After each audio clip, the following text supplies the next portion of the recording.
First things first, welcome to the Ask a Gynecologist event hosted by Wings. We are thrilled to be here today with Dr. Eke, an obstetrician and gynecologist at Johns Hopkins Hospital, who has generously offered to share his professional medical knowledge to answer the questions you all have brought to the table today. These past few weeks, Dr. Eke has been on service, which essentially means working all weekdays and weekends nonstop and seeing patients because despite COVID-19, patients are still being seen and people have urgent needs. And so on behalf of Wings and all of us here today, we thank you, Dr. Eke, for being here and the effort you put into preparing for this event. So some logistical items before we get started. This event, like I said, is recorded in order to make sure that this information is available for everyone, especially those who couldn't make it today due to the rescheduling or other conflicts or time zone differences.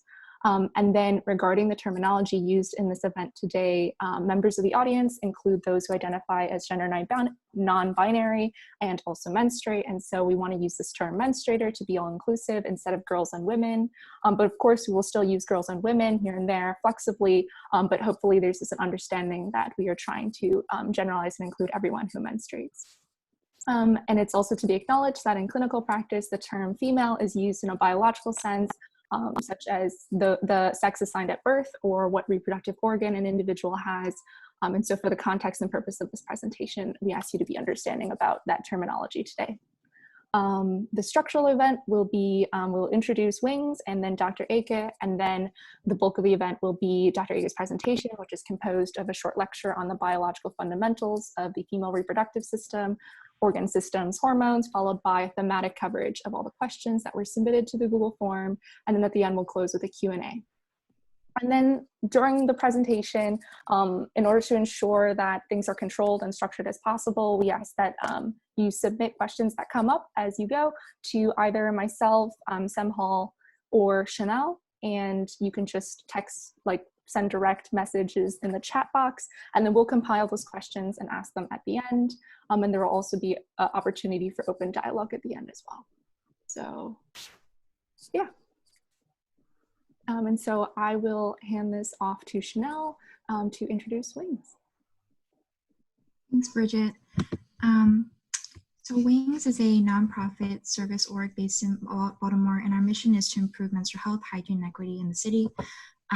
We do this in a variety of ways. We provide menstrual products to various communities, host health-enhancing educational workshops and events on menstrual health and management, offer more sustainable alternative single-use disposable products, and encourage healthier dialogue around menstruation. In doing so, we aspire to bring about a sustainable change around the issues of menstrual health and hygiene and break various social stigmas concerning menstruation. In the context of this event, currently there are no established medical guidelines mandating young women and menstruators see a gynecologist. At the earliest, it is generally recommended that individuals around the age of 21 see a gynecologist. However, this age may be too late, considering that many individuals experience puberty at younger ages. So the goal of this event is to engage students in healthy dialogue around menstrual, sexual, and reproductive health, dispelling any myths that may circulate in person and online. We hope that you leave this event empowered and able to self-advocate for your health and for others. With that said, I would like to have Samal introduce Dr. Eke. No. So Dr. Eke is a specialist in maternal fetal medicine and also has areas and research experience in medical and surgical complications of pregnancy. And his primary areas of focus include prediction and prevention of preterm birth, pharmacokinetics, dynamics, epidemiology, genomics, microbiomics, maternal fetal medicine, multiple pregnancies, obstetrics, ultrasound, and HIV in pregnancy. And Dr. Eke has completed his medical degree from the College of Medicine, University of Calabar in Nigeria. He has thereafter completed 2 obstetrics and gynecology residencies at the Nnamdi Azikiwe University Teaching Hospital in Nigeria and at the Michigan State University Sparrow Hospital. He has also completed 2 fellowships at the Johns Hopkins University School of Medicine in maternal fetal medicine and clinical pharmacology fellowships. He has earned an MPH at the Harvard University School of Public Health and is currently completing his PhD in clinical investigation at the Johns Hopkins University School of Public Health Graduate Teaching Program in Clinical Investigation. And so without further ado, please join us in welcoming Dr. Eke. So Dr. Eke, the mic is all yours. Great, thank you very much for the opportunity to, can you hear me? Yes. Okay, perfect. Thank you very much for the opportunity to share this time with you guys. I'm really excited. Sorry for the last time I was supposed to give this talk. I was called to come cover the service for 2 weeks. So that ended on Sunday, and this week I'm just trying to catch up on all the things I needed to do. So hopefully in the next 2 hours, I hope I will be able to answer your questions and address some of the things that you guys might have or things that you want to ask. My intro kind of is complete. I don't think I need to go in there anymore, but I just want to say that I've been in obstetrics since 2005. So this is 15 years of being in the field of obstetrics and gynecology. And within those 15 years, I've been all over. In terms of practice, I've practiced in Nigeria, I've practiced in the UK, I've practiced here in the US, and then I do global health work as well. I worked for the WHO, so I've gone to close to more than 100 countries, basically, kind of visiting various places. And I think that one thing I learned from this experience is that everyone is different, right?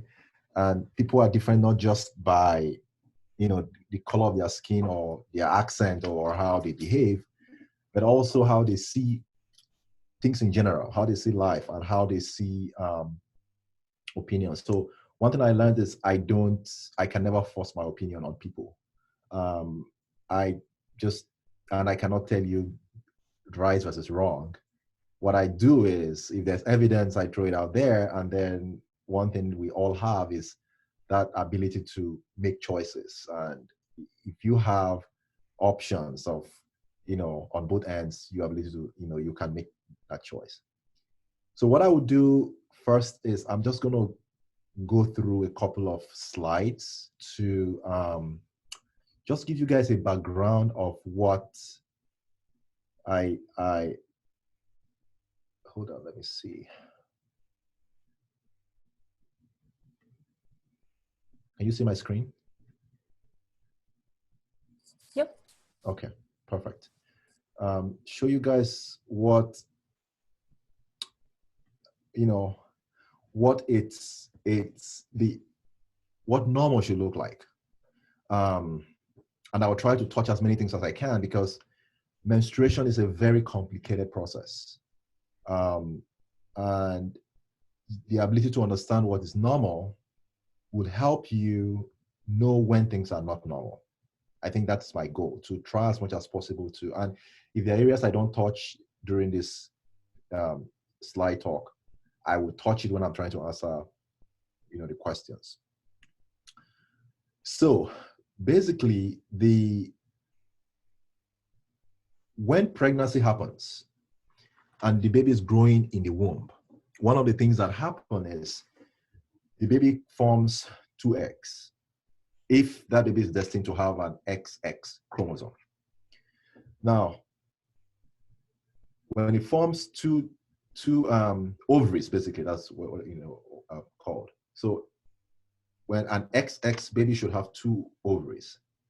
Now, those ovaries, studies have been done on these ovaries and babies over time, and what we know is that if you get to sample the ovaries of those babies in utero, meaning that inside the womb, at about 20 weeks of pregnancy, which is about 4.5, 5 months, there will be close to 10 million individual eggs in both ovaries. So 5 million, 5 million.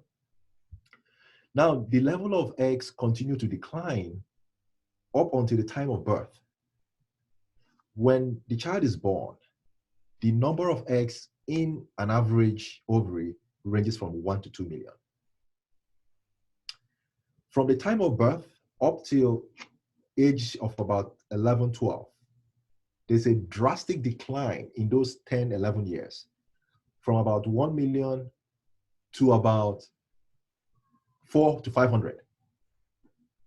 So there's close to 990 something thousand eggs that are lost between the ages of birth and 11, 12 years, or whenever menstruation starts. Meaning that there are just about 400 to 500 eggs left in both ovaries, and it's not equally distributed. It could be 300 here, it could be 200 here, it could be, 200, or like that. But on the average, it's about 400 to 500.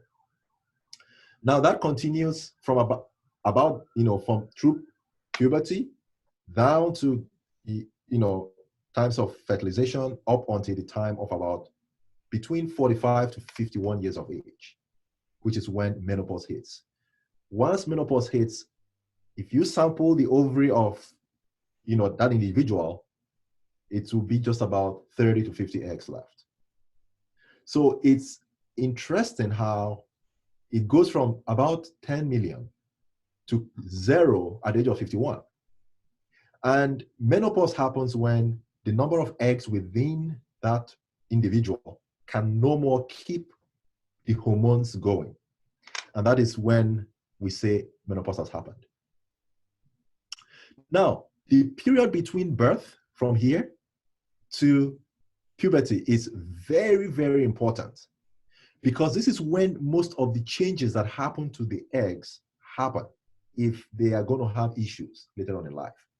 So on the right side, I just try to show, don't just bother about this, but there's something called mitosis and meiosis. I don't know if you guys have ever done this in your classes, but when the kid is born at birth, this mitosis stops literally in the ovaries.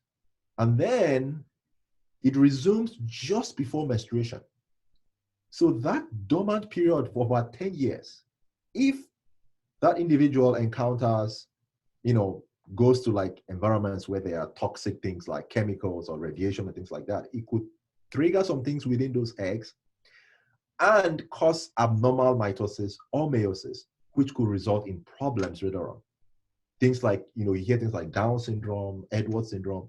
These are problems that happen at that level, but we tend to see them later on in life when that individual decides to, be a child if they want to. That's when these things happen. Okay, so that normal division that you see, the mitosis, meiosis, on the right side, this is what should happen normally. So they are all arrested at the time of birth, and then they resume just prior to menstruation. So menstruation triggers this whole thing. Now, menstruation is interesting because there are lots of moving parts to the menstrual cycle, and I'll try to cover them as much as possible. So the first is the structure of the reproductive system. Okay, now on the left side, you see here, this is what the uterus looks like. So this is kind of a cross section. So let's say I take a cut on myself down this way and I cut through the uterus, and you're looking head on. This is what it should look like. Okay, so the ovaries are attached at the angle of the uterus and the fallopian tubes on both sides by this ligament, which houses the ovaries. And then the fallopian tubes is a continuous tube. It's open to the abdomen, so there's no closure right here. It has kind of fingers, we call them fimbriae. So this fimbriae, the function of the fimbriae is close to the time of ovulation, it goes like that, and it cups the ovary like that, just catches it like that, so that any egg that is released doesn't go into the abdomen. It goes into that fallopian tube. So close to the time of ovulation, some chemicals are released, the fallopian tube goes, finds the ovary, caps it like that, and then the ovary releases the egg, and then the fallopian tube, through movements, by propulsion, moves that egg from this point into the uterus. Now, depending on what happens in that cycle, if there's a sperm, which is either injected here or, the sperm finds its way from here down, up here, and then goes and gets fertilized in the fallopian tube. So fertilization, which leads to a newborn, happens 90% of the time in the fallopian tubes. Now, when it happens, it now goes down into the uterus where it gets implanted. The word implant means it goes into the uterine wall where it begins to grow and then forms a baby. Okay? Now, if there's no fertilization, no sperm comes in, what happens? That egg finds its way down here, gets to the uterus, waits and waits and waits, and if nothing comes in, it dies off. And then that happens every month, every month, every month. Okay? Now, question, how do they do it? Is it this month, this one takes turn, the other month, this one takes turn? No.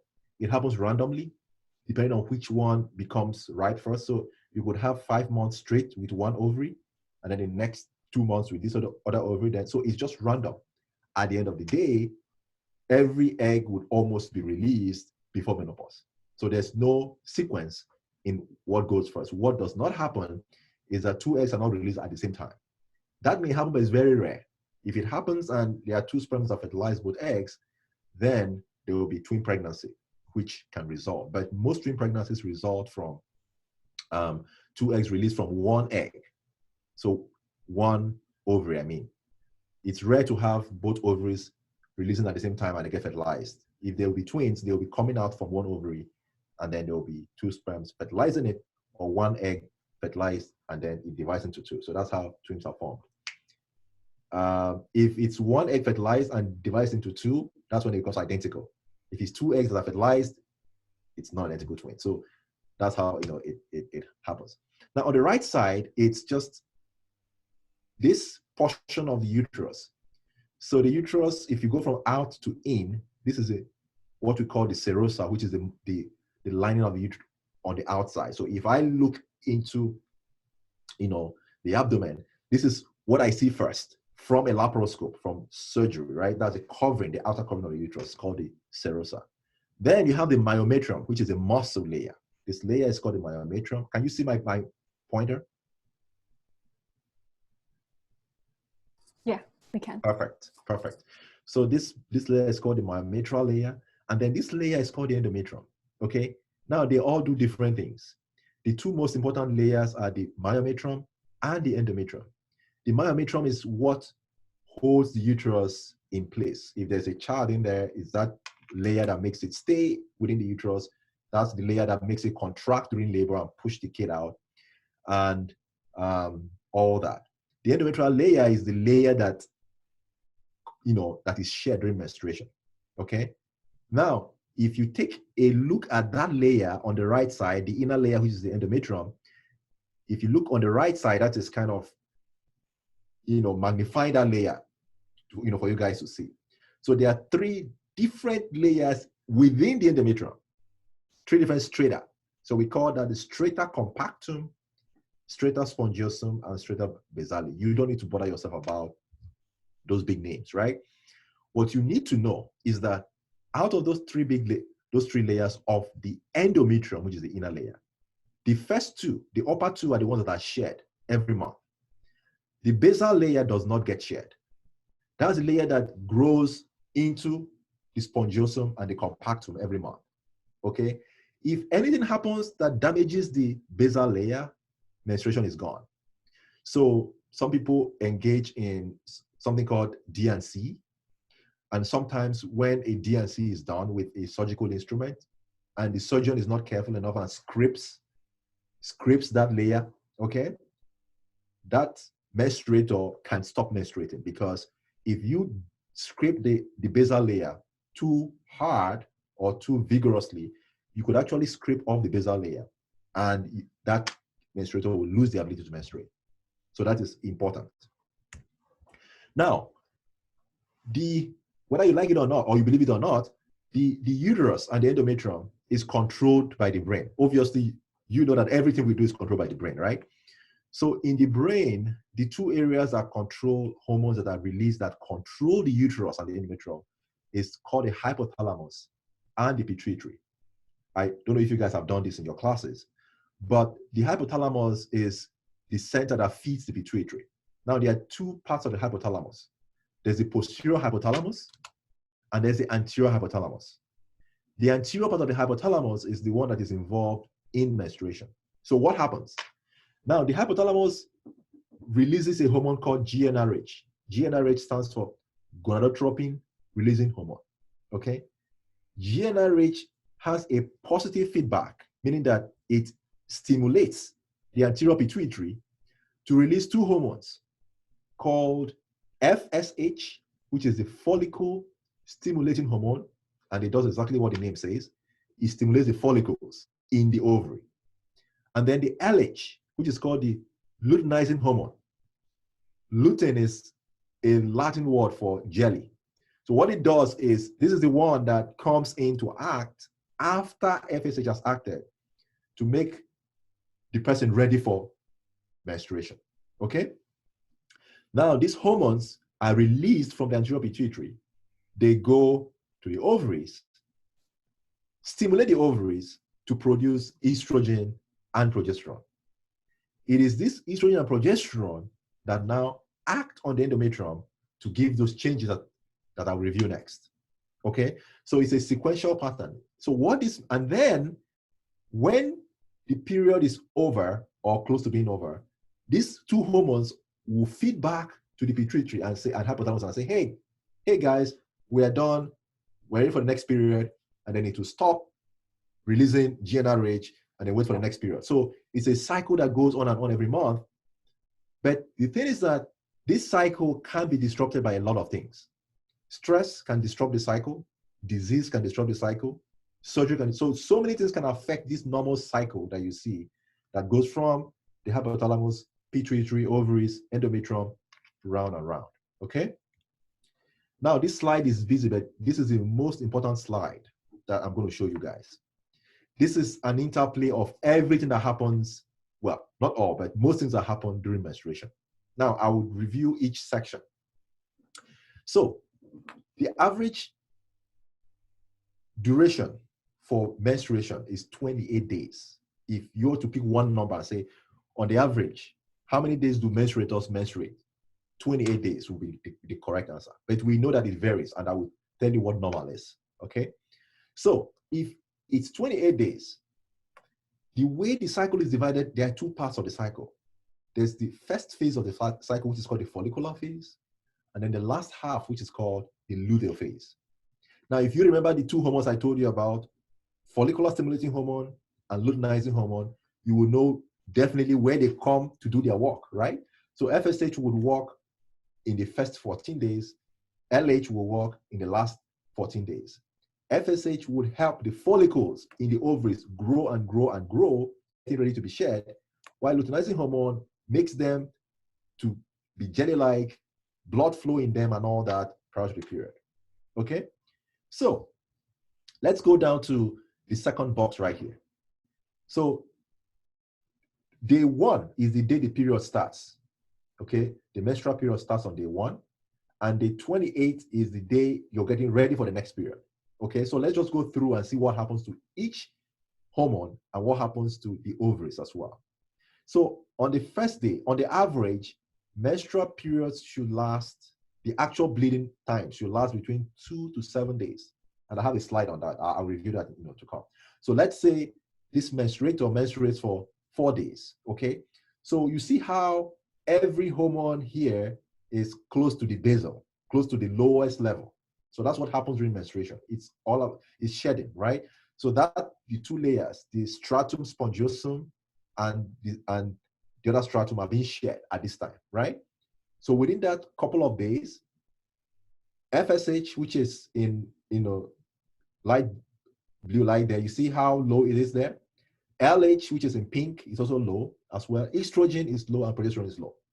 That's what happens in the first few days of the cycle.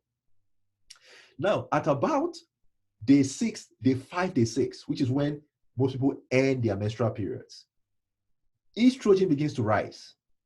You see that? Estrogen begins to rise. Now, this rise in estrogen is important because it's a function of FSH acting on the ovaries to release estrogen. If you look at this ovarian cycle right here, so everything is happening at the same time. Everything, the ovarian cycle, the hormonal cycle, the uterine cycle, you see how they're acting now. So if you look down here from days 0 to days 5, 6, you see that she is, shedding. This menstruator is shedding menses, right? So this is when, because of the low hormones here, and you see the follicles are pretty small and they are not released yet, the menstrual cycle happens. Okay? Now, as you keep going further, FSH stimulates estrogen. Now, the estrogen stimulates the ovarian cells within the ovary to grow, and they keep growing to this big thing called the Graafian follicle. So the Graafian follicle is the biggest follicle that gets released at the time of ovulation. Okay? Now, when they get released, what happens is you see that the ovaries themselves, so the LH stays steady until close to the time of ovulation. So ovulation happens on the mid-cycle, all right, about day 14, on a 28-day cycle, right? Now, close to ovulation, about 24, 48 hours close to ovulation, LH would surge. The medical term is called the LH surge. LH is going to surge. It is that LH surge that now makes progesterone to start rising. So progesterone does not rise until the LH surges, all right? Now, once the LH surges, estrogen begins to drop and progesterone begins to go up, all right? Now, we are now in the luteal phase.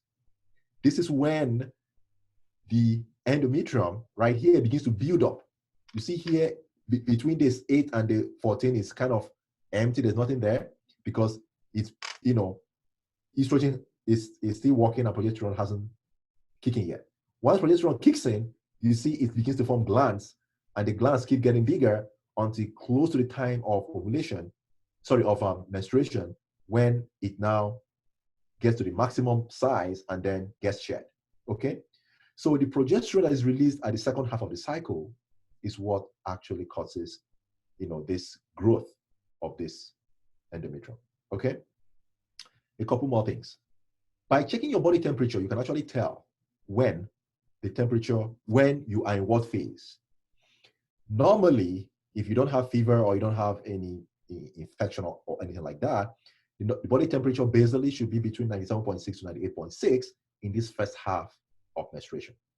And then once the LH surge happens and progesterone begins to rise, the body temperature goes up. Sorry, it's supposed to be 97 to 97.5 basally. And then once you release your progesterone, it goes up to 97.6 to 98.6. A rise of like 1 degree Fahrenheit. Okay? That is why one of the ways to check if you've ovulated is that 1 degree change in temperature between days 13 to like day 16. It gives an idea of when you ovulated. Now, there are a couple of other ways to know when you ovulated as well. You could use, this is what we recommend as OBGYNs. It's called Clear Blue. You see it in Walmart. It's pretty cheap, like $8. If you know when you ovulate, and I will tell you how to know that day. If you know when you ovulate, this test will tell you exactly the day you ovulate, or just about a day or so apart. And then that is when the menstruator is most fertile to conceive, meaning that if a sperm meets the egg at that time, the chances of having a baby is pretty high. Not at this point or at this point, okay? So the technique for doing this Clear Blue is due to the LH surge. The LH surge is what the Clear Blue picks up. When you just have this one line across, you're not pregnant. If there's a cross like that, which corresponds to that, that shows that it's pregnancy. Okay. Now, what are the ways to know when you are around the periovulatory period? First is the breasts begin to get tender and painful. In some people, not everyone will have the same symptoms. The breasts begin to get tender and painful. Okay. So that's one way to know. The other way to know is that the body temperature rises, like I said, it goes from this to about that. The third way to know is that if you test, you would know. Finally, some people exhibit some symptoms. Some people begin to get depressed, anxious, and all that around that period, once progesterone begins to kick in. So what that tells you is that progesterone, if there is one hormone that causes problems during the menstrual cycle, is progesterone. That is the one that will result in changes that you see, mood changes and things like that. Okay? So this slide is loaded. Now, one more thing which is very important, and this is where it distinguishes, everyone should be the same on this page. You see this last phase called the luteal phase. everybody should have about the same number of days in the luteal phase, meaning that the luteal phase is constant in almost every menstruator. So it should be about 2 weeks, 14 to, right? So irrespective of the amount of days your menstrual cycle lasts, the last 14 days should be constant in everybody. Meaning that from the day you ovulate till the day the menstrual period starts, in every menstruator should be the same. What varies is this phase. So this phase can last anywhere from 1 day to 2 weeks. The one that is constant is the luteal phase. Next slide. Let me just progress. So this again is just showing you basically the same thing I talked about in the last slide, kind of in more detail, looking at the hormones in the middle row, and then the ovaries, what happens to the ovaries in the top row, and then what happens to the endometrium. So basically showing you, at each stage what happens. This is the stage of ovulation. We have the LH surge. You see the egg being released at that point, okay? And then you see the endometrium begins to build up at that point, and then at the time of menstruation, it sheds. Now, this is what a true picture looks like. It's not easy. Everything, there are so many things happening at the same time. You have hormones everywhere. You have receptors acting. So what I showed you previously was just what we used to teach, but in reality, it's even more complex than this. This is what it looks like. There are also neural influences. Nerves also get some influences as well to the ovaries, to the endometrium as well, to help relieve pain and things like that. And then you have all these other receptors acting. So this is what a true picture looks like in the actual sense of it. Now, normal menstrual cycle. So everyone will not have the same number of days that they menstruate or have the same number of duration of menstruation, but there's what is normal. Now, several studies have been done, and this is what we know that is normal. So if a menstruator's interval of menstruation lasts between 21 to 35 days, anywhere between that is normal. So a 21-day-old menstruator and a 35-day-old menstruator, they have normal menstrual, periods or interval. The actual bleeding period itself, which is the duration, should last between 2 to 7 days. Meaning that if it's less than 2 days, it's too short. If it's more than 7 days, it's too long. The volume itself should be less than 80 mils. Now, you ask me, how do I measure 80 mils? How do you measure that? Now, there are things called menstrual cups, which are available, which you can actually use to check that. But in the absence of that, there are ways to know. So if you use a tampon or a pad, normally the light to moderate menstruators should change them between 3 to 4 times a day. If you start changing, these are like moderately soaked pads or tampons. If you start changing them more than four times a day, especially if it's more than 6 times a day, it is a problem. You need to seek help, okay? So less than 3 to 4 times a day is normal. 5 to 6 may be normal, but above 6 is definitely abnormal. Obviously, if you do it every 3 to 4 hours, you need to see an OBGYN. Now, the way the body controls the menstrual period itself, there are lots of things that go into play. The body clots. So meaning that if a menstruator bleeds for 3 days, by the 3rd day, your body brings in mechanisms to stop you from bleeding, okay? And if these mechanisms are not in place, either because you have a genetic problem or because you're bleeding too much, then you tend to have clots during your periods.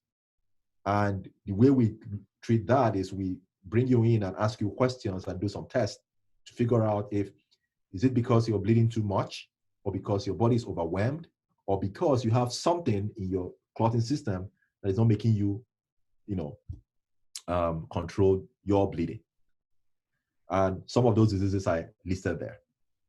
Dysmenorrhea just means painful menstruation. It is okay for a menstruator to have pain. In fact, it's normal, right?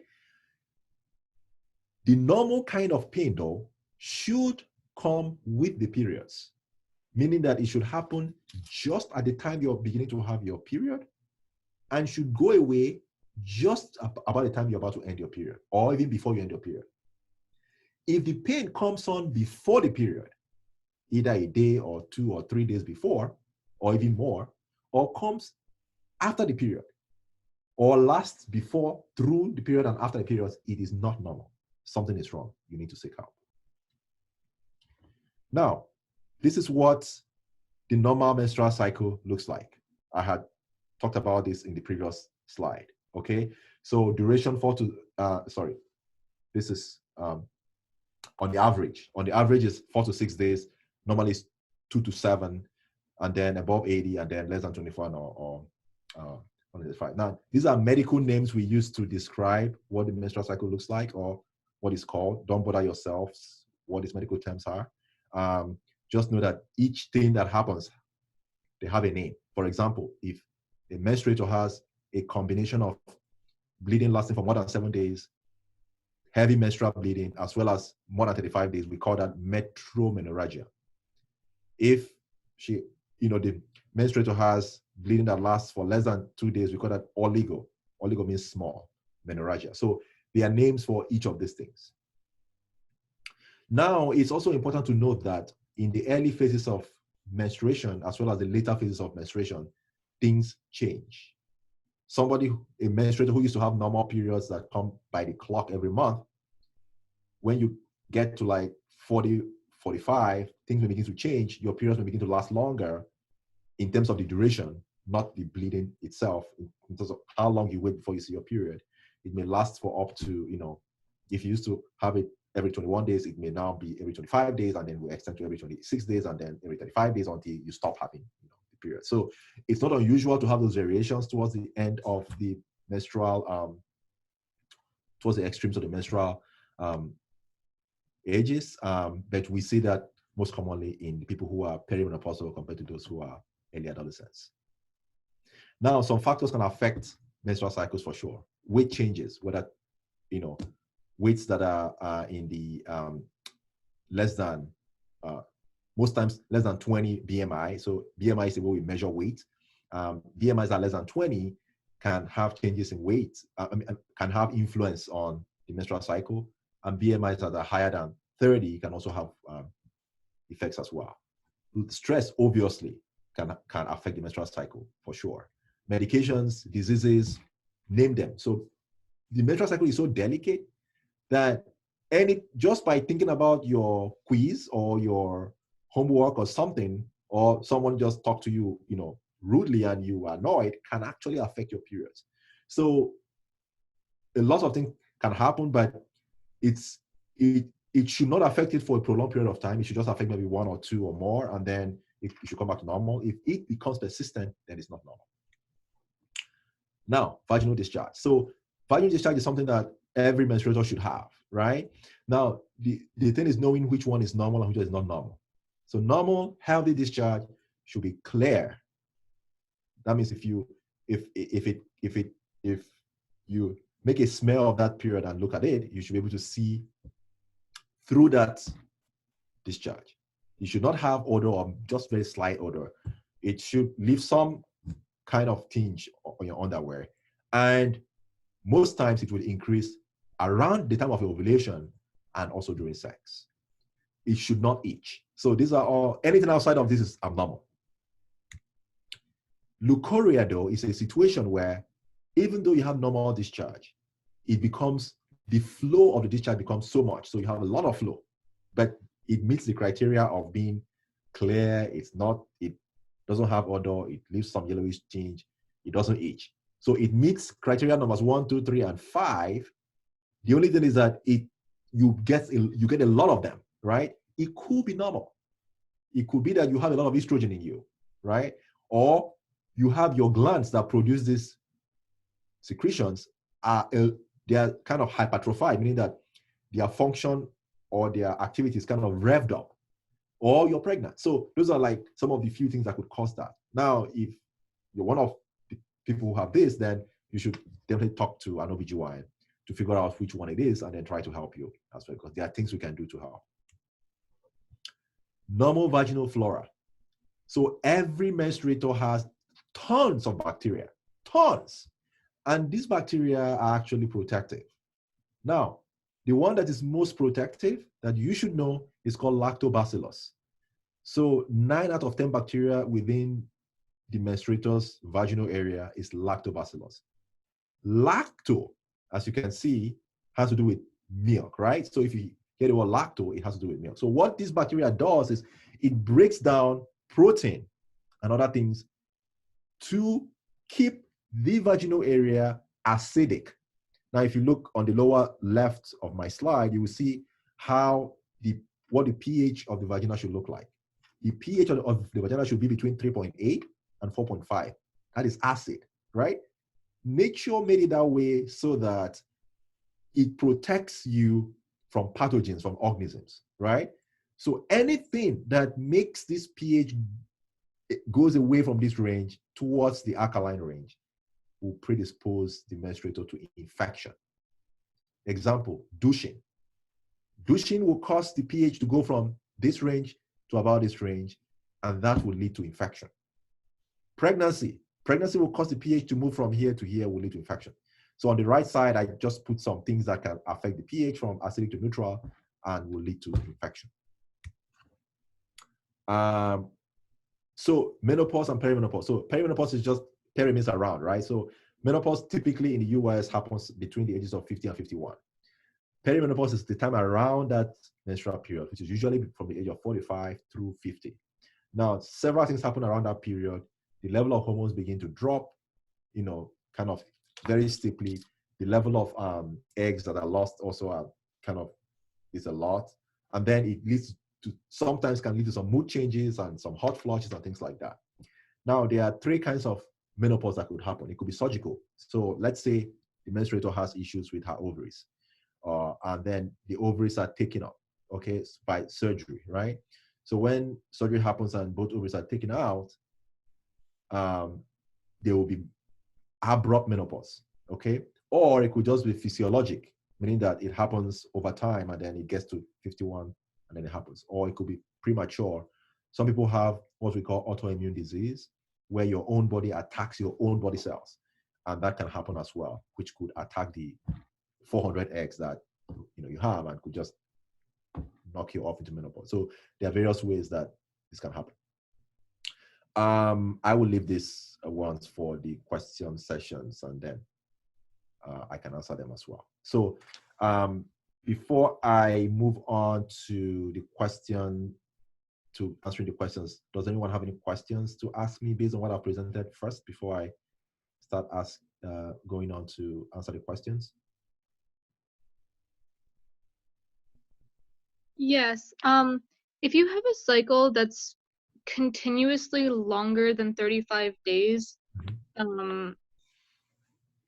what do you do about that? Okay, so I will address that. So now, like I said, a cycle that's above 35 is not normal, okay? So when you have a cycle that's above 35, the first thing to ask yourself is this something that I've always had, or is this something that just happened? If it's something that just happened, the chances are that some form of stress made it happen, either from physical stress or from disease or from some other kind of stress, right? So you want to give it a couple of cycles.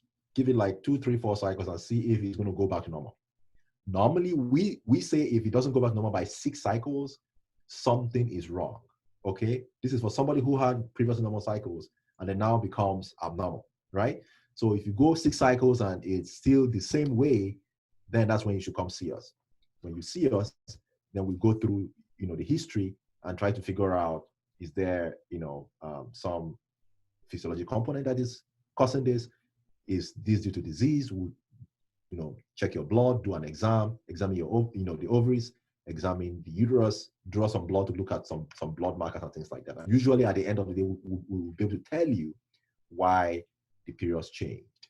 But we typically do not do much until we allow you go to about 4 to 6 months before we can call it pathologic, because we know that physiology can also affect it as well. Thank you. Sure. All right. Am I supposed to display the questions on here or just answer them from my desktop? You can, if you would like, you can display it and then people can sort of see visually what questions Okay. you're addressing. Yeah, that should work. Okay, let me just pull up my.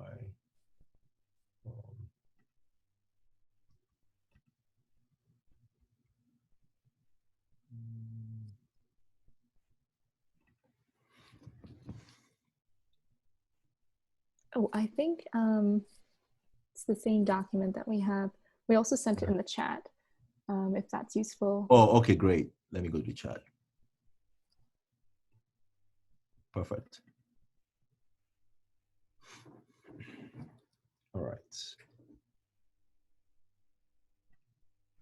Okay, so the first question here is, why is my period flow dark or clumpy?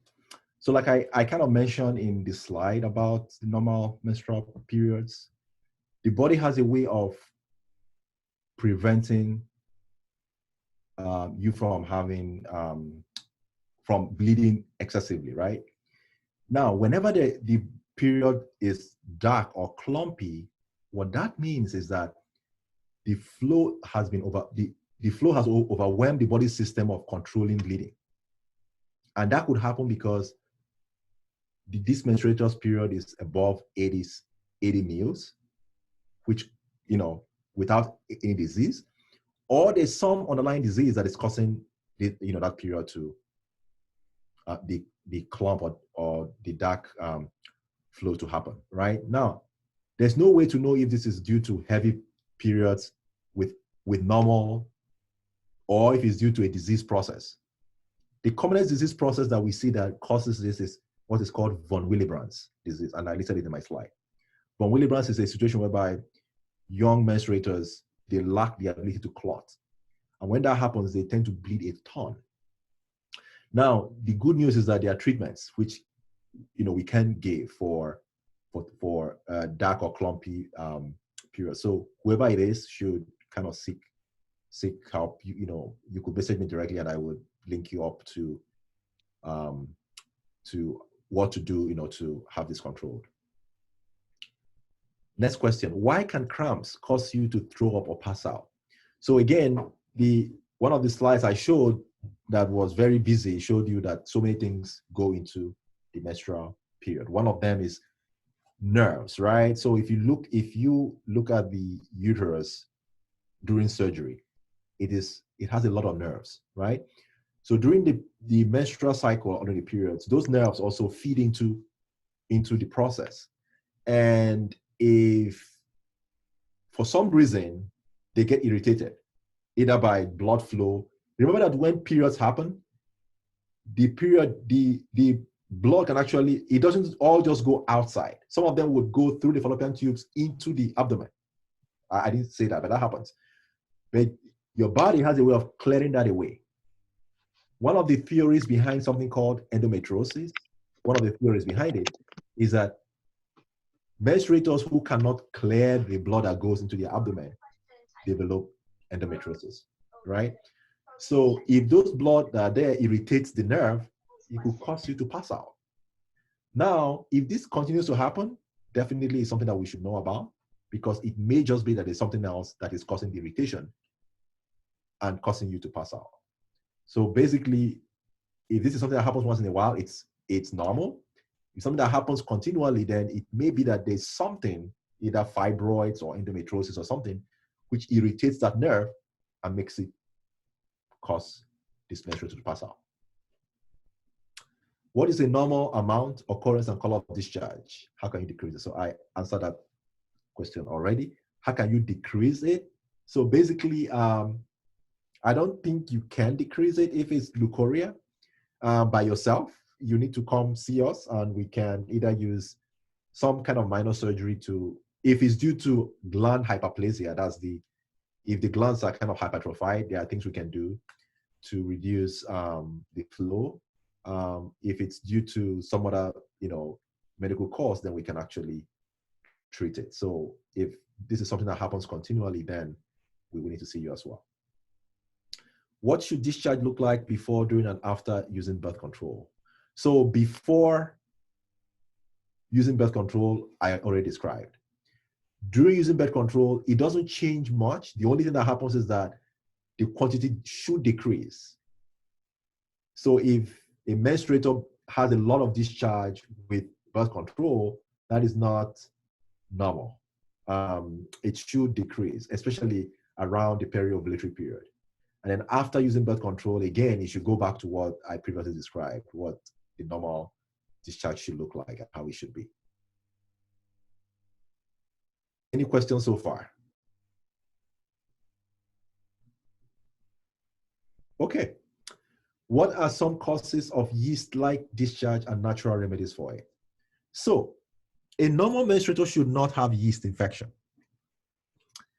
Yeast infection is a consequence of distortion of the normal acidity of the vagina. Now, I had talked about it, that a menstruator has a ton of lactobacilli. The lactobacilli prevents that menstruator from having things like yeast. Now, when the menstruator goes about trying to clean the area with perfumes or trying to use creams or trying to do things like that, or if there is pregnancy, sometimes pregnancy, like I told you, can make the pH go alkaline, or if there is disease states. So diabetes is notorious for it. If you ask menstruators that are diabetic, they have tons of yeast infection. Why? Because the normal immune mechanism that keeps lactobacilli is almost gone. So they lose that ability to fight, to produce lactobacilli. People who are on prolonged antibiotics as well for infection. So if a menstruator takes an antibiotic for close to 2 weeks, what the antibiotic does is it washes out, it kills the lactobacilli, and then yeast would definitely come. So anything that distorts, the vaginal flora would cause yeast infection. Natural remedies for yeast, I don't know of natural remedies for yeast. What I know is, the treatment that we give, and it's pretty much something that yeast can be treated for sure with complete cure. And there are things that we can give to treat it. Most of them are actually over the counter. One of them we use is called Monistat cream, or a gel or a suppository. Basically apply every night for 7 days, and that should take care of it if it's truly yeast. If it's something else, then it would not go away, and then we would try something else and try to figure out what it is. How do I know if I have a yeast infection or UTI? So again, I'm glad I went through those slides. If you don't have those things that I mentioned as being normal or physiologic, then something is wrong. You need to seek help. It's either you have a yeast infection or you have something called bacterial vaginosis or something called trichom. So there are so many infections that can manifest by discharge being abnormal. Yeast is the commonest one, but there are tons of them. It could be syphilis, it could be gonorrhea, it could be, these all will cause discharge that are abnormal. So that's why it's good to know what's normal and then know what is abnormal. For UTI, the commonest way to know you have a UTI is pain when you pee.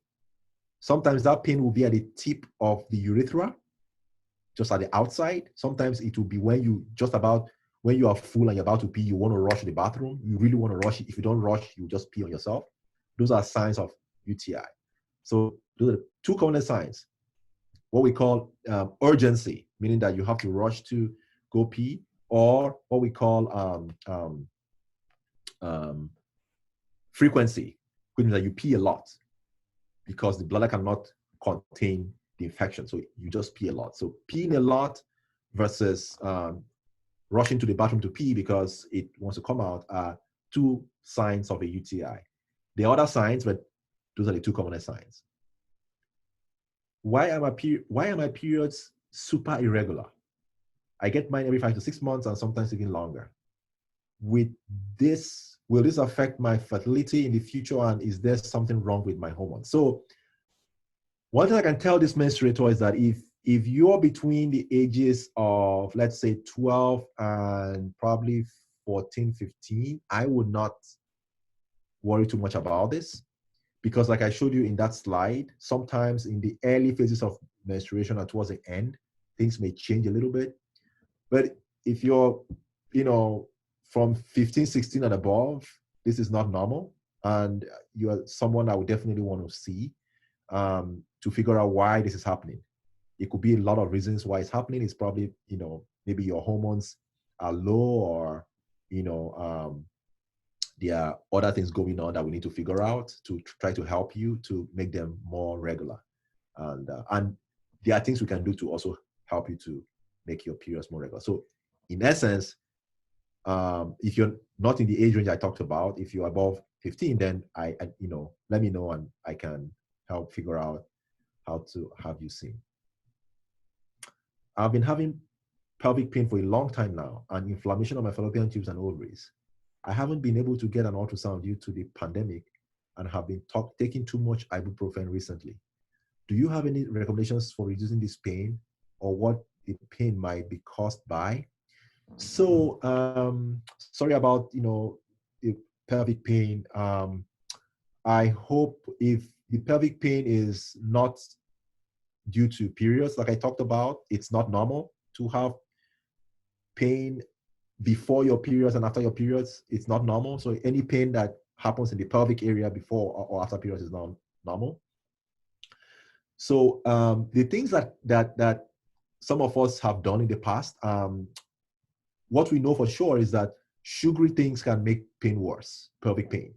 So if you're used to sugar, lots of sugar, I would say it sucks, but just stop and see if that helps. Sometimes just stopping sugar alone can actually help you, with that pain. Exercise also helps as well to reduce the pain from pelvic pain. Lots of water, fruits and vegetables. These are things that you could try.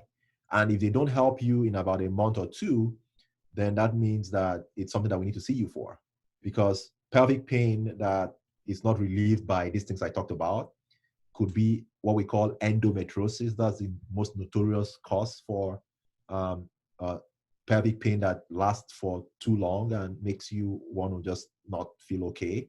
It could be fibroids, it could be some other things, but the commonest one is endometriosis if it's not normal pelvic pain. So try these things, and if it doesn't work, you definitely need to be seen. Any questions so far?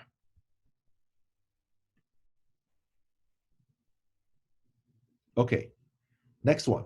Is it true that one ovary could cause worse period pains than the other ovary, and that you might have every alternating month be more painful? Now, absolutely, this is true. One ovary could cause worse pain than the other ovary, but the caution here is if one ovary causes pain more than the other ovary all the time, something might actually be wrong. It might be that ovary, if you remember how I talked about the fallopian tubes going on to just surround the ovary or kind of hug the ovary prior to ovulation, and then after ovulation, the fallopian tubes goes away. Sometimes when that happens, the fallopian tube refuses to go away. It gets stuck there. And then what happens is, with movement, the tube gets pulled in all directions and then you get a lot of pain. So it could be that there's, scar tissue there. It could be that there's endometriosis there, which could also cause that pain. So if it happens in one ovary all the time, it is not normal. If it happens in one ovary now, the other one, then it could be normal. But I'll be cautious to watch. If it happens in one ovary all the time, then you probably need to be seen, so that we can do something called laparoscopy. It's a minor surgery that we just use to look through your belly. We go in like that, and then we look down into the pelvis to see what is happening around that ovary. And most times it will be surrounded by lots of tissue, and so we just tease it out and then push them away, and then you'll be fine. How long do symptoms for menopause typically last? And what activities do you recommend or discourage for menstruators entering menopause? Is stress detrimental for those entering menopause? So this question, I assume that what you're asking is the actual symptoms, which things like hot flushes, increased urinary frequency, sometimes mood changes, lack of sleep at night, and all that. That's what I assume that, you know, this menstruator is asking. The other way to look at this question is the menstruator asking me how long does the menopause actually last as the period itself? So menopause is permanent, right? Once it comes in, it comes in. You can't change it. But the symptoms itself, the first 5 years are usually the worst, right? So again, because the body is trying to, especially, this is even more of a problem in people who get into menopause suddenly. Take, for example, a menstruator was involved in a road traffic accident and bled internally, and then we rushed to do surgery, and this happened not too long ago, and the accident caused a lot of damage to the ovaries and the tubes, and so the only way we could rescue her life was to take out the ovaries. What you just did was you knocked her into menopause. And what happens is the menstruator would over the next 1 to 2 months, if you don't give what we call add back therapy, will start having all those symptoms, hot flushes, like horrible hot flushes, which people just dread. They won't sleep at night. They would have depression and all those things. So they are worse if they happen suddenly. They are kind of more tolerable if they happen normally over time, like someone who enters menopause normally. But the first 5 years is usually when it's worse. Some people have it for a long time, up to 10 years, some 15 years, but on the average, most people last 5 years. Now, does stress make it worse? Absolutely. Stress makes everything worse. I'm yet to see anything that stress makes better. Apart from making you feel that you're trying to work hard, but stress makes everything worse. Diabetes, high blood, it makes everything worse. So, and again, it's difficult to tell people not to get stressed, because how do you tell someone don't get stressed? They have to study, they have to work, they have to do things. And it's just, don't think too much. That's just my own stuff. So again, the same recommendations I gave for for pain, for pelvic pain, is the same thing that we give for anyone entering menopause. So again, lots of exercise a lot, a ton, exercise. Try to avoid sugary foods because they would make things worse. Lots of water is your friend, so you have to drink lots of water. Weight, try to keep your weight, on the average BMI between 20 and 30 if you can. Lots of fruits and vegetables is also very good as well. And then finally, in terms of things that you can do as well, there's something we call phytoestrogens. So phytoestrogens have been studied a lot. When I worked for the WHO between 2012 and 2014, there was this, and I realized, and I who knows which country in the world has the highest longevity? Who knows? Like lifespan? Yes. Seems like Japan. Japan. Do you know why? So there's been studies that have been done actually, and one of the things that have been shown is that they eat foods that are very high in phytoestrogens. Fruits and vegetables, soy milk, tofu, wheat, carrots, berries, soya bean, things like that. They eat lots of, in fact, that's their staple food. So and if you look at the literature, Japanese women deal very well with menstruation and the menopause. So we're beginning to believe that phytoestrogens, which is what you find in these foods I mentioned, can actually play a very important role in helping them have good periods. Why does bloating occur during periods? The answer is simple. Who knows? Based on what I've just talked about. Progesterone, right? So remember, in the second half of the period, progesterone is a bad one, right? It comes in, that's what makes people's mood change. That's what makes the breast get tender. That's what makes bloating happen. That's when weight gain happens. So it's all blame progesterone. Blame progesterone. That's the cause of all that problem, okay? And there's no way to stop it. So far as progesterone is still there, it will keep causing bloating. The only thing you can do is probably, you know, if you're somebody who like sweet things, also reduce that as well. So there is this correlation between sweet things and menstruation. It causes a lot of damage to the menstrual physiology itself, not like structural damage, but physiological damage. So like pain and things like that. And just going off sweet food can actually make the periods come back to normal and pain to go away. I've seen that happen so many times. All right, next question. Why do I crave junk food, incredibly sweet food right before periods? So I've seen this happen a lot. And the reason is that you're getting to that point where the glands are beginning to produce a lot of blood ready to be shed. And part of the way to prepare the mind or the body for that is, in some people, this is not in everyone, is that once that switch for progesterone comes on, they become hungry. And we don't know why that happens in some people. But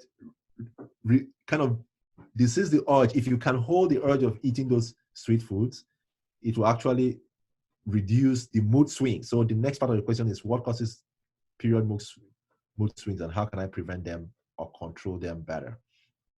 Again, who do you blame? Progesterone. There's a correlation between mood swings and progesterone. There is a contraceptive called Depo-Provera. We give it as a shot every 3 months. One of the side effects of that contraceptive is that some of the menstruators that get it will come and say they have mood swings or they have depression. You know why? It's progesterone. Because that hormone or that contraception has tons of progesterone in it. And we know that progesterone is a bad one, which will cause... Estrogen is also bad in its own way as well. Most cancers of the, of the ovary, of the uterus, of the endometrium is caused by estrogen. Estrogen has its own issues as well. But with respect to menstruation, the bad person is progesterone. So what causes mood swings and how do you prevent them better? Again, avoid junk food if you can, avoid sweet food if you can, exercise if you can around that period, lots of water, and if those things don't help, then sometimes mood swings so if you see menstruators that have these mood swings, remember what I told you about periods and which part is constant? The last 14 days is always constant. They would always have this mood swing in the last 14 days before their periods. Almost always. Again, because of what? Progesterone. Now, there is a disorder called Premenstrual Syndrome, PMS. PMS can happen. It's a known entity, a disease entity called PMS, where progesterone is released and menstruators go into lots of mood swings, and sometimes we make them miss schools and things like that. So we would want to see those people. In fact, there is a disorder called PDMS, which is a psychiatric disorder, which is when the depression becomes severe that they try to harm themselves. So please, if your mood swings don't get better with the things I talked about, you probably need to be seen. So there are some medicines we can actually give you to try to help with that condition. Some other things that you should, apart from the things I talked about, fruits and vegetables that are rich in vitamin C and vitamin B6 can actually help a ton. B6 especially. Pyridoxine has been shown to reduce mood swings in people who get them. Why is it so hard for me to lose weight? So again, this is something I have seen a lot with patients here in the hospital. it's hard. Sometimes even when you do all the exercising, you do all the things they told they tell you not to do. You don't eat things that that you were asked not to eat, but still you tend to have your weight loss still persists. One thing I can assure you is that we know now that genetics play a role. So if you look back in your family and just look at what people have been, have looked like, and it could be that is familiar. If it's familiar, there's nothing you can do physically that will make it go away, unfortunately. If it's not familiar, then you probably will need to come see us. We probably would have you see our nutritionist to work with you and see if there are things that you're not doing that you should be doing.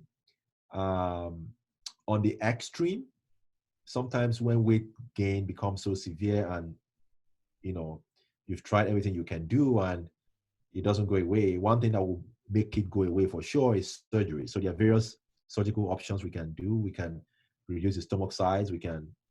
So there are tons of options for you if you can't do it on your own and we can't seem to help you without surgery. There are things we can do to also help you as well. So I would say seek help if you try again and you can. Now, is it natural to have noticeable fluctuations in period flow intensity from cycle to cycle, e.g. have super period from one cycle and below the average? Absolutely. So this is something I talked about. The slide I showed with so many arrows going everywhere. This is one of the things it could lead to. If you're someone who has, you have a lot of mood changes, definitely you will see this happen a lot. It doesn't mean it's abnormal. It just means that, your body is responding to your mood or to whatever is going on around you.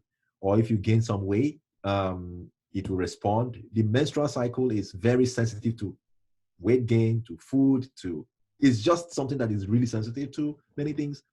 So any change in anything can affect it. The key is it should not last more than 6 cycles. If you have if that thing persists for more than 6 cycles, it's not normal. Then you need to see us. We need to talk. What made you want to be an OBGYN?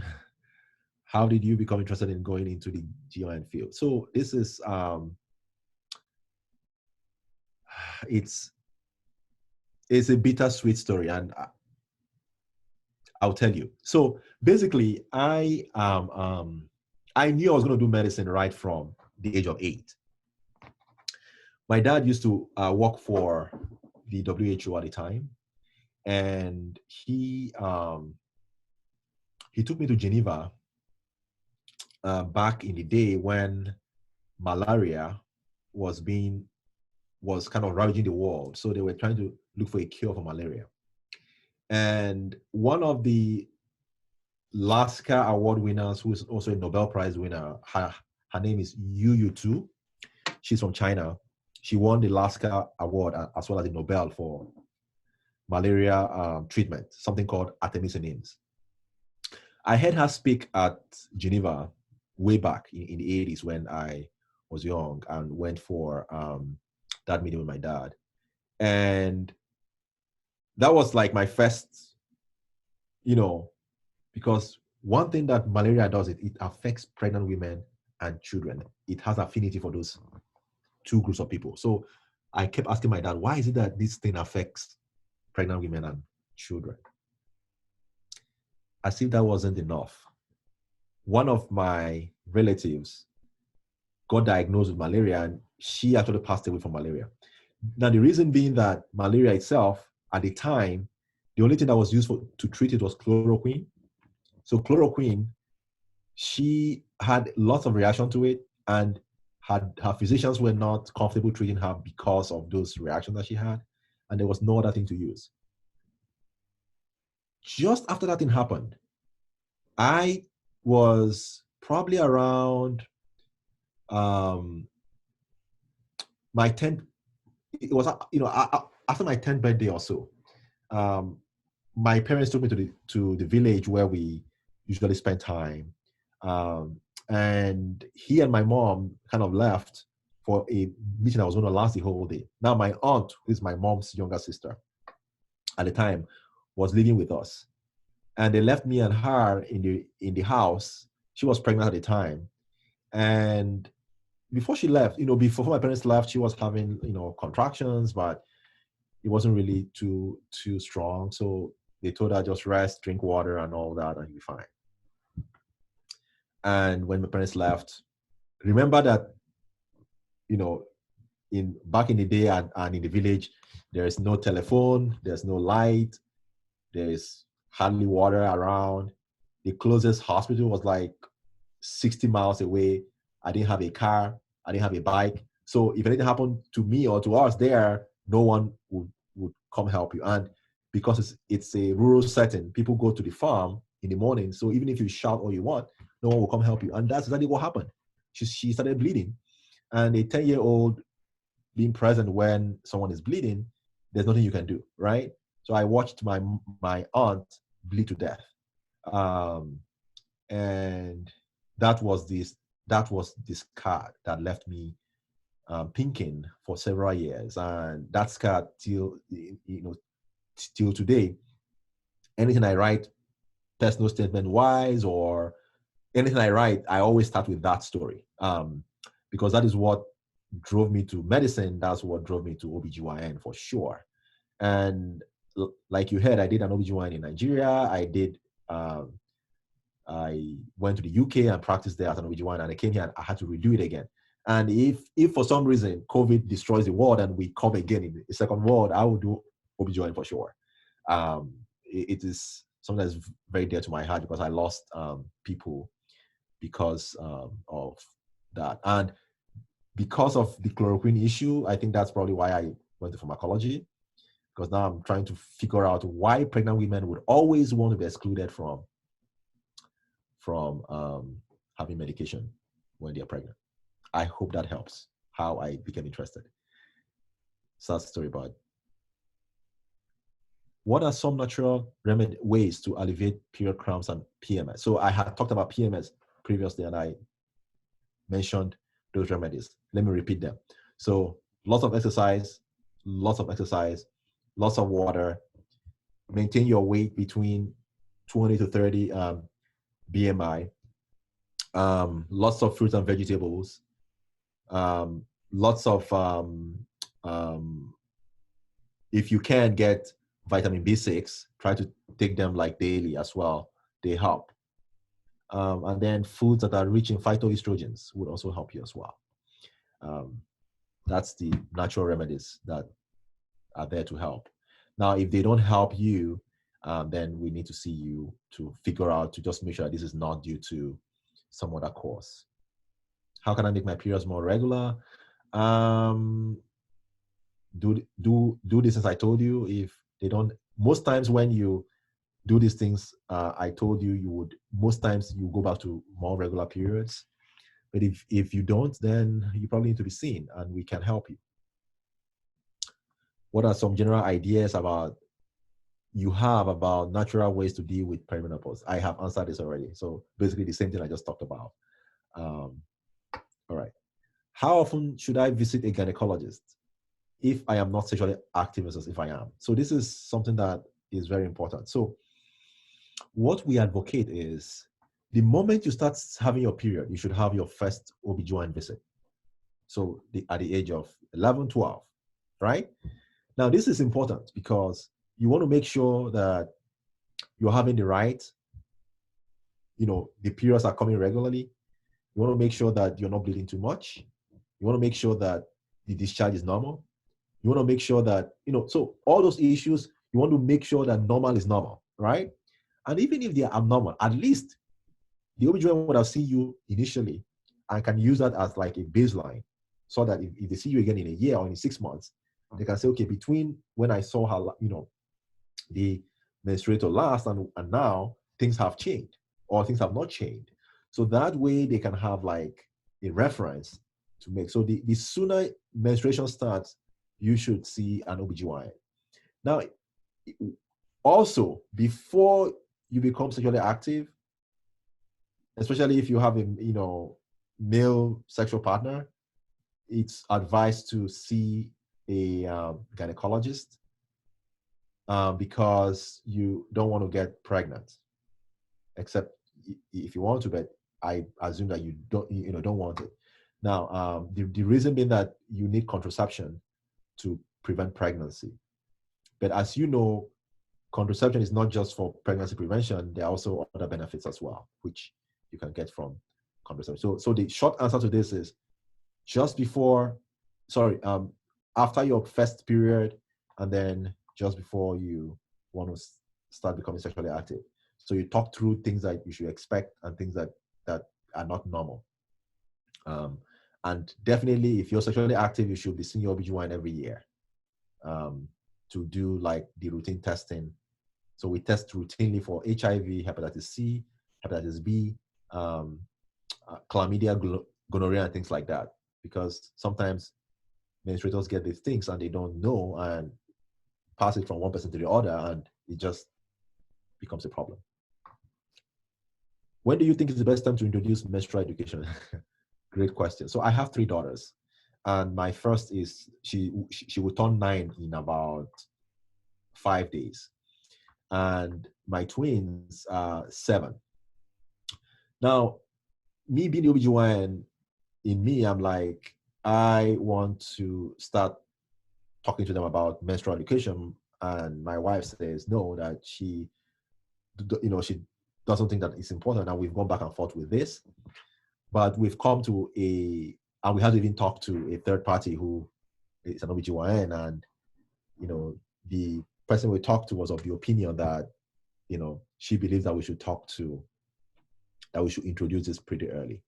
So we started doing that. So I think it is important. And if you think about it, something that you've been told about, you've been told how it comes, what will happen, blah, blah, blah, and you have it for the first time, you know what it is. You can better handle it. Now, some may argue with me that, okay, probably I was scared at, that menstruator at 9 years of age or 10 years of age, and that could actually cause problems. But I think it depends on how you bring it out, how you lay it out to, the person. If you make it fun, and we actually did it in a fun way with my kids, and they understood it, and they now know that at some point in their lives they would menstruate, and this is what, if they ever have it, they need to call mama anywhere they are, and she'll come help them. So things like that, and it helps. So I am of the opinion that more is better, more education is better, and the sooner the better. And I don't think it will hurt to know more and prevent or help than not to know and then probably act based on act after things have happened. What is the most unusual patient experience you've had? Oh my God. Oh, so I've had a ton, and I think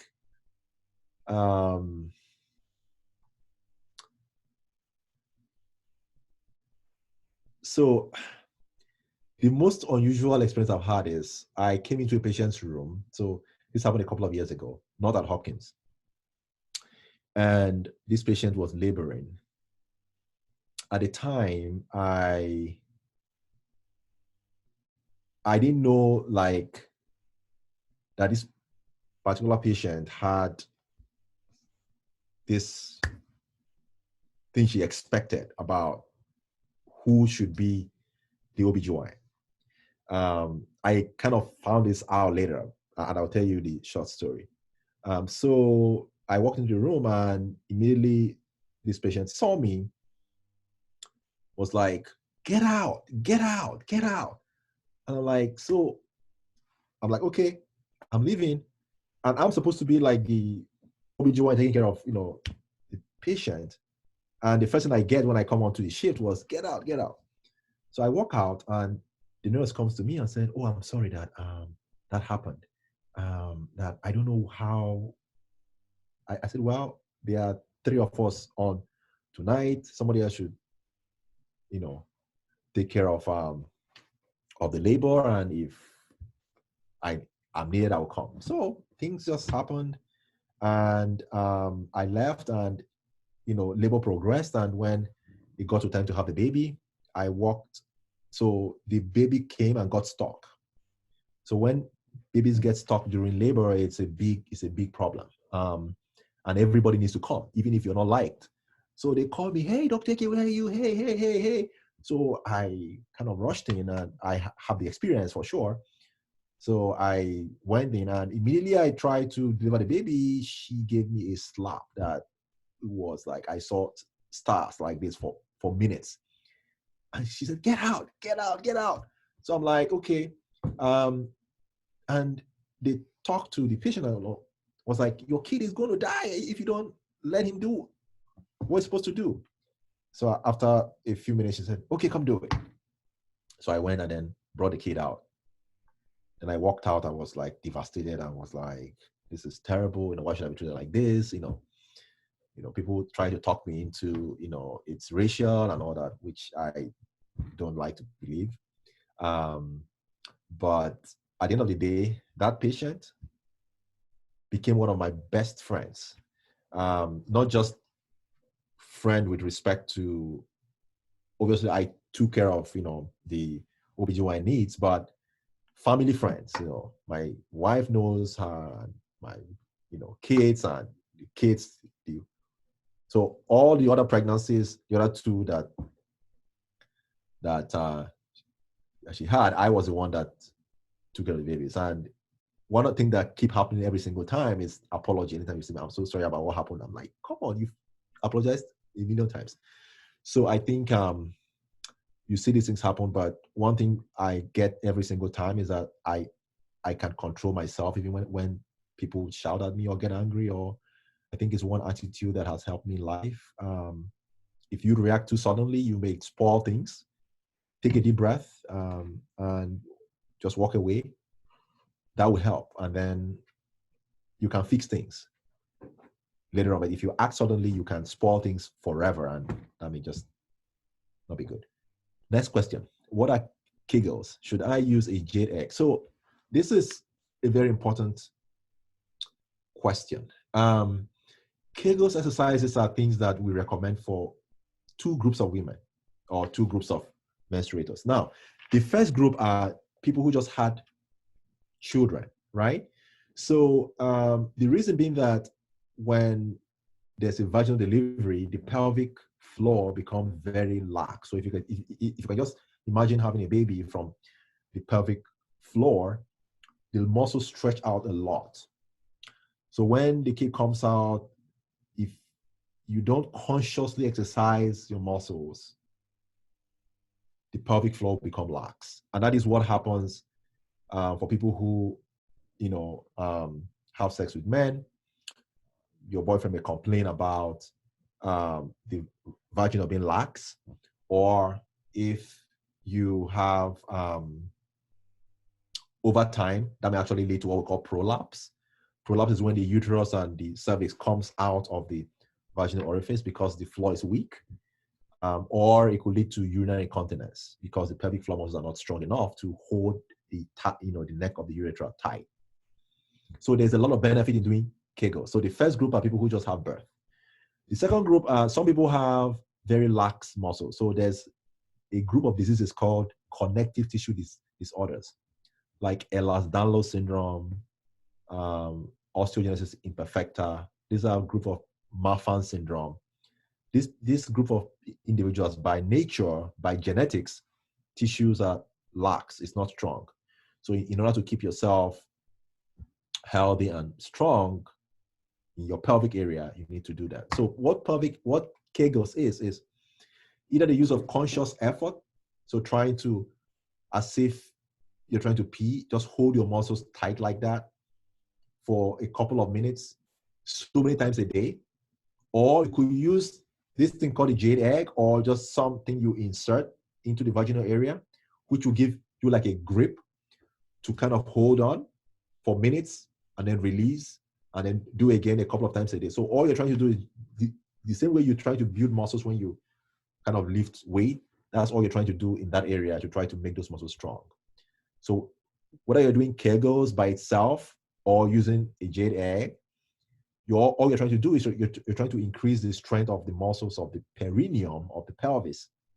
So you prevent lax vaginal orifice, you prevent urinary incontinence, you prevent prolapse.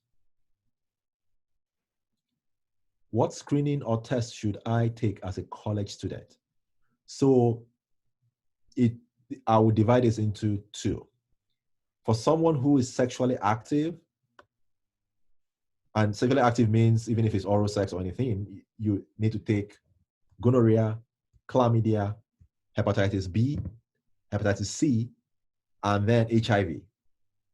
These are the things we recommend. Now, these are the things that you should take at least, basally once, and then when you get to the age of 21, or if you're 21 and above, then you need to do a Pap Smear.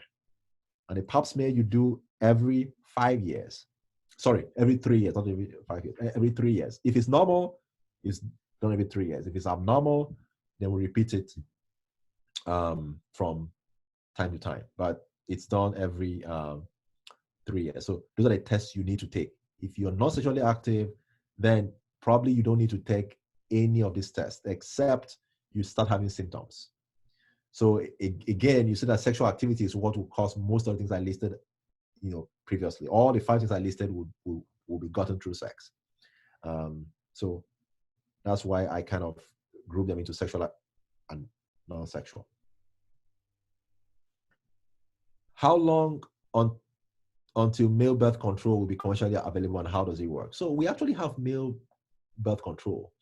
It is not so, because obviously men don't take pills or do all these things. We do. It's not popular. There are a couple of them out there, but people don't use them. The few people who try to use something to help with birth control, they either have what we call a vasectomy, which is tying the male tubes, or condoms. In terms of the pill, actually, there are some of them out there, but men don't usually use them. And I don't know why. If you see your male friends, you can ask them why they don't. We should actually encourage those things. Menstrual cups, tampons, or pads, pros and cons from the perspective of an OBGYN. So my take about this is just use whichever one you're comfortable with. They all do good things and they all have their own issues. So I haven't worn one before, but what I hear my patients tell me from those who have used all three is that people who use pads and menstrual cups have about the same experience. And they like them. So people move back and forth between tampons and pads, or tampons and menstrual cups, but it's all about comfort. So whichever one gives you comfort is what you should use. One thing I must say though is, if you're going to be using tampons, make sure that you remove it and change it frequently. The reason being that there's something called, and I'm pretty sure you've heard about this, toxic shock syndrome. It would only occur with tampons and not with pads or menstrual cups. I'm not trying to discourage you from using tampons. They are great, but if you don't change them frequently, you could have that toxic shock syndrome, and it's disaster when it happens. It's if not controlled and picked up in time, can actually lead to death. So all are great. It's all about comfort and what you're used to. I wouldn't put a plug for one versus the other, but whichever one you feel comfortable with and you seem to have the least complications, I would encourage you to use that. Okay, what is the best way to cleanse the vagina? Best products. The best product to clean is water. Water. Soap and water. Just as you're going to take a shower, the way you take your shower, just wash normally. Don't go fishing for anything inside. That's not what we recommend. It's highly discouraged. I talked about it. Best way to clean the vagina, just clean it the way you used to clean it when you take your bath. Don't go fishing for anything inside. Because all you're doing is You know, sometimes even some people use perfumes. That will just make things worse. Encouraging bacteria growth, encouraging alkalinity, encouraging the normal lactobacilli to go away and just causing problems for yourself. So just normal way you take your bath with soap and water, just wash normally and you'll be fine. And then shave too, because if you shave and you take a shower, then you'll be fine. Is it important to start birth control before becoming sexually active or after? Before, please. You don't want to get pregnant. Before. Now, there was something I was telling your executives. I talked to your executives a couple of days ago about. So we encourage people to actually start birth control before they start being sexually active. And every birth control, except tying your tubes, we can do for you starting at any age when you want to get sexually active. Just let us know. And we'll bring you in and talk to you and review all the options with you, and whichever one you like, we do. Even the IUD.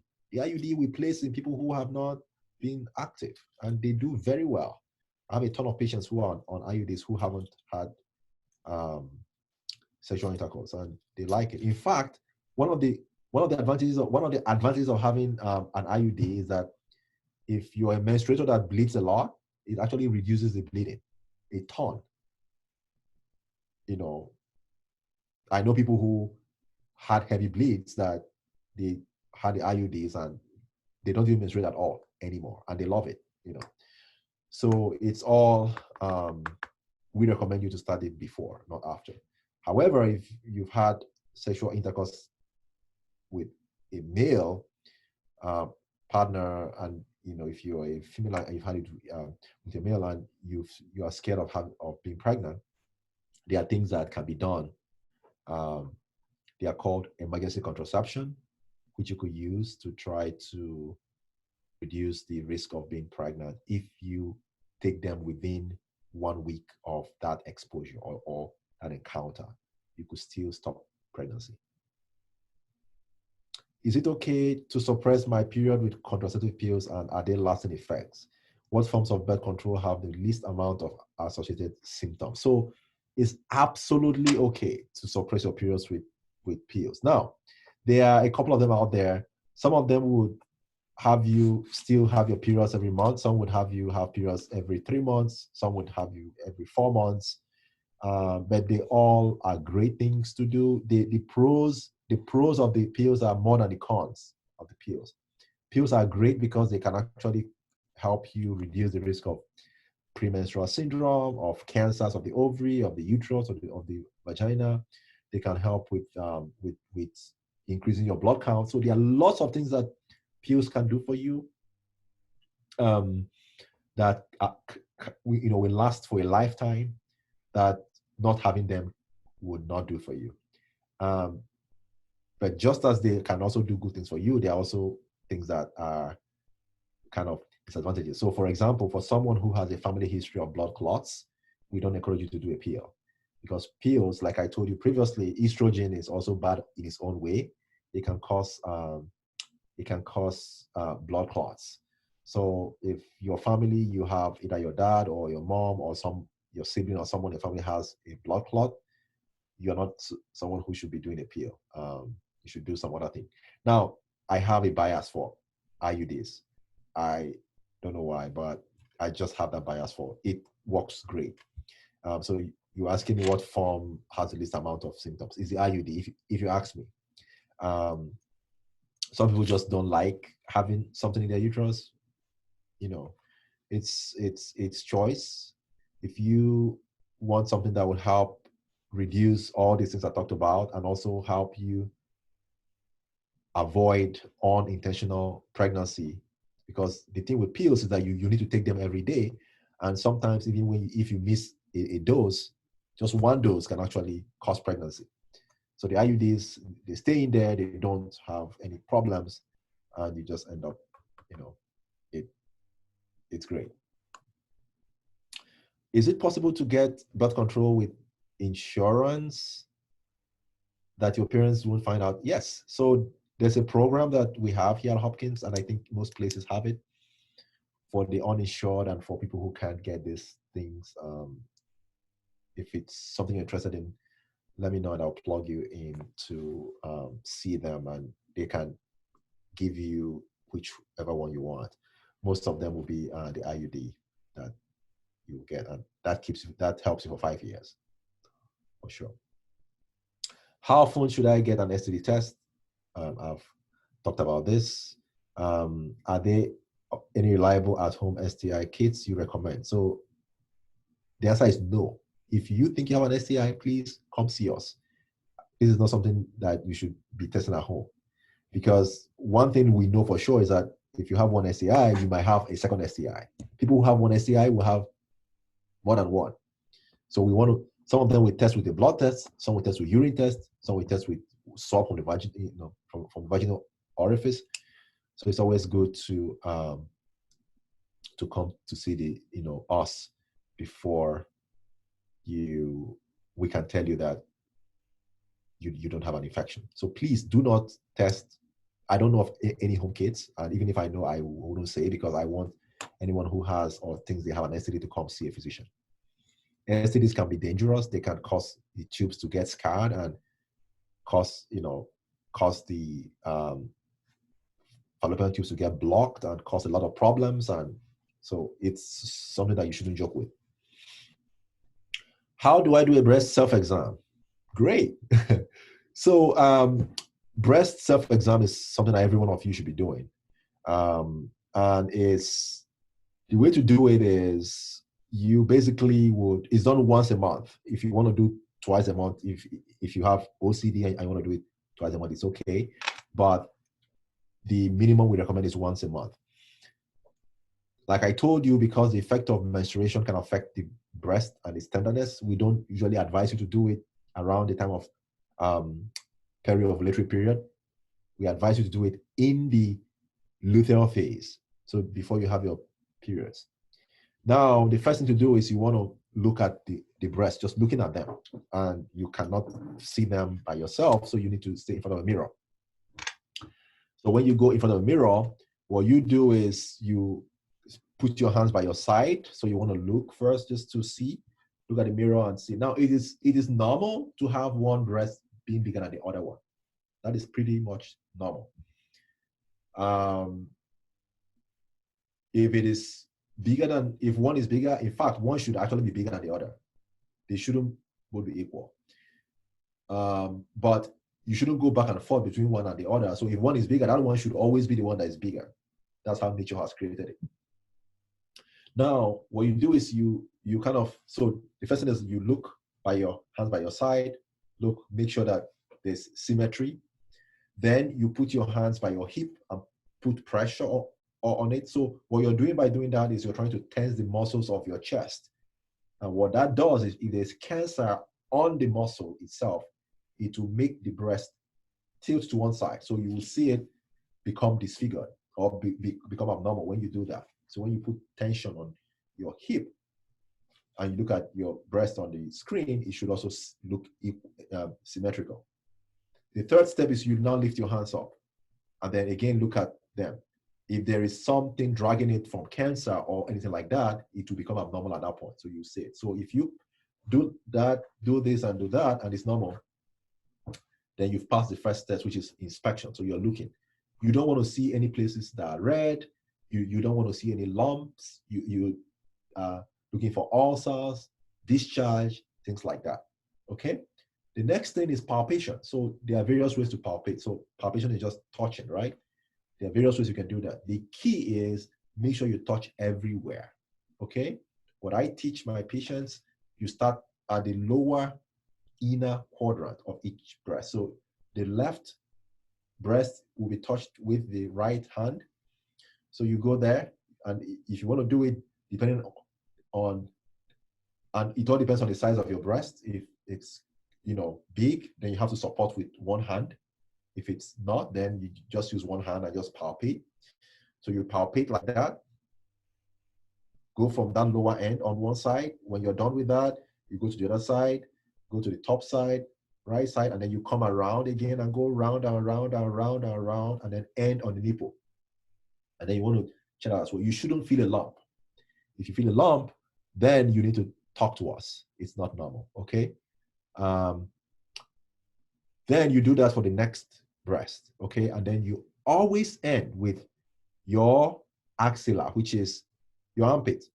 So you go in there and then you push in. So you push in because the breast tail ends in the armpit. Sometimes people have cancer of that tail and it's coming from there to the breast. So you want to make sure that you palpate there and make sure that you don't feel any lump there. Okay, and that's it. Every month. Okay. Should I douche? No. We've talked about that. I've never been able to insert a tampon. I've tried multiple times and have never been able to get it further than halfway. I've tried all the internet tips like changing the angle, relaxing etc., and just hasn't worked. Is there something wrong with me? So I definitely would want you to be seen, because there's probably I may be wrong, but there's probably something preventing me from going in. So probably need to see you, do an ultrasound, just make sure that, you know, the inlet is not obstructed or not abnormally formed. So yes, please stop trying, and we'll try to get you in. So after this, I'll give you guys my email. If anyone wants to be seen, I can help. So I myself, I'm an OBGYN, but I do more of obstetrics, but definitely I can plug you to my colleagues who do gynecology, who can help you get seen. What is a Pap smear? So I have a slide here to show about Pap smears. Let me see.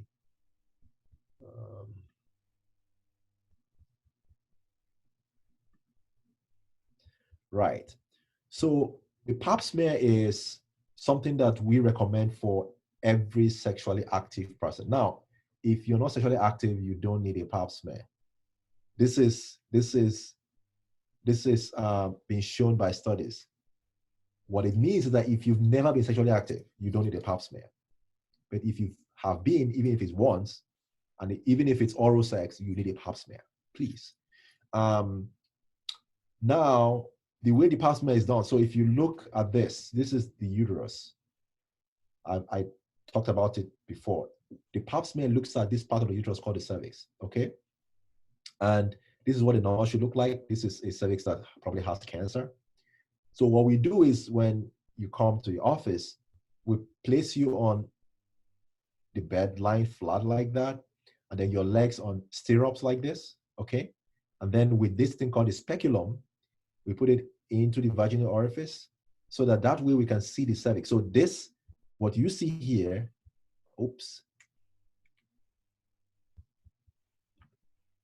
what you see here is what looking in from here looks like, okay? So when we put in the speculum, we're able to see the cervix like that. And then we can use this instrument up here. Can you see my arrow? Yes, we can. Good.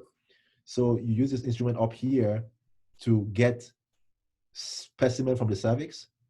It's a brush that we just turn around, and then we bring it out.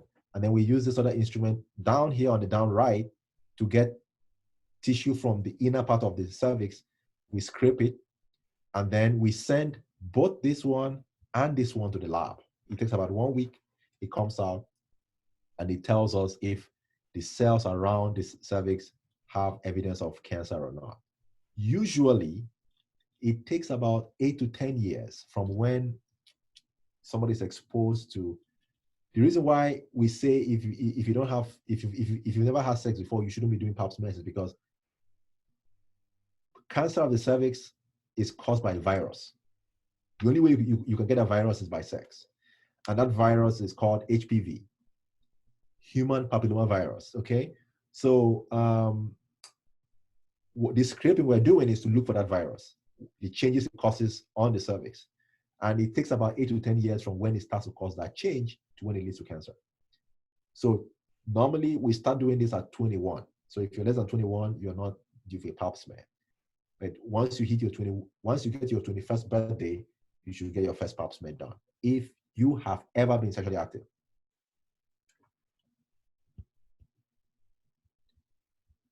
Okay. Keep going. All right. What's the time? Okay. Oh, how far have I gone? Okay. We're doing well. What are the best practices for Pap smears with a survivor of assault? I got a Pap smear done recently and I found it re-traumatizing and difficult. I'm so sorry about your experience. And this is something that we see once in a while here in the clinic. Definitely, it's something that we are very, very careful about, and we work with you to give you the best option. So there's the option of using, what I do is I use the smallest of the speculums, because the Pap smear, you still need to look with that speculum to see the cervix. There's no way to see the cervix without looking. The difference is that there's various sizes for various age groups. So we tend to use the size for each age group when you come in.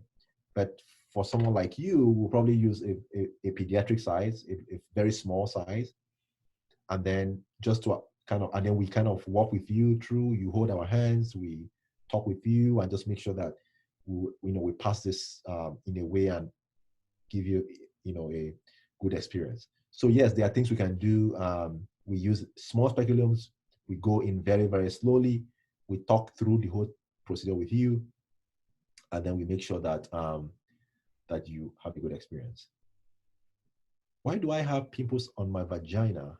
How can I get rid of razor bumps near my vagina? So pimples, it's not unusual to have them, especially for for people who use depends on what you use to shave. Some people react differently.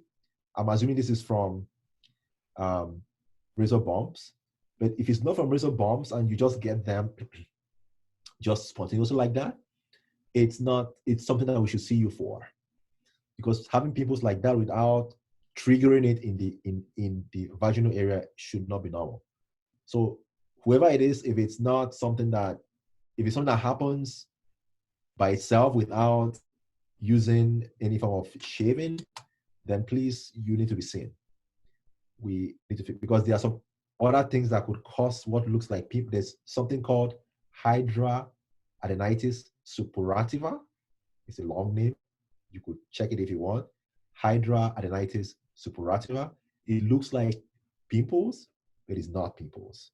So we need to see you to just make sure that it's not those things that you think it is.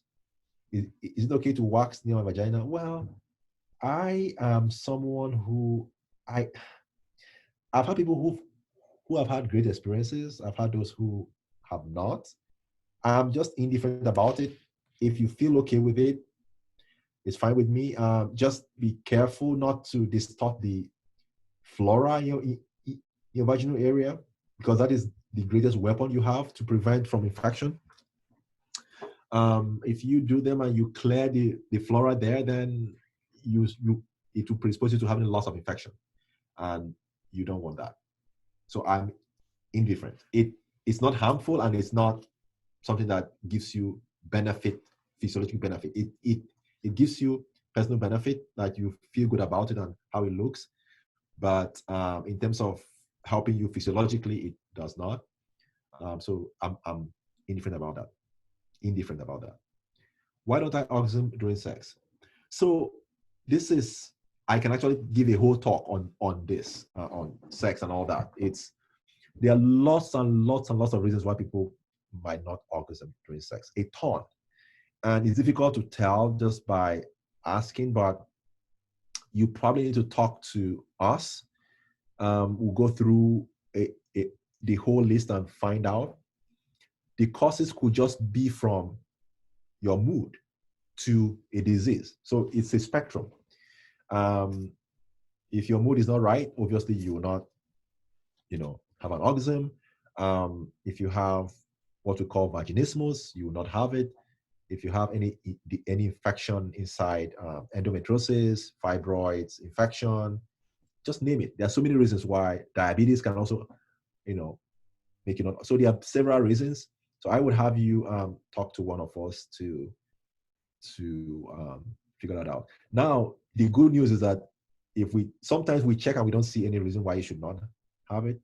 there's a drug right now that can actually help with that.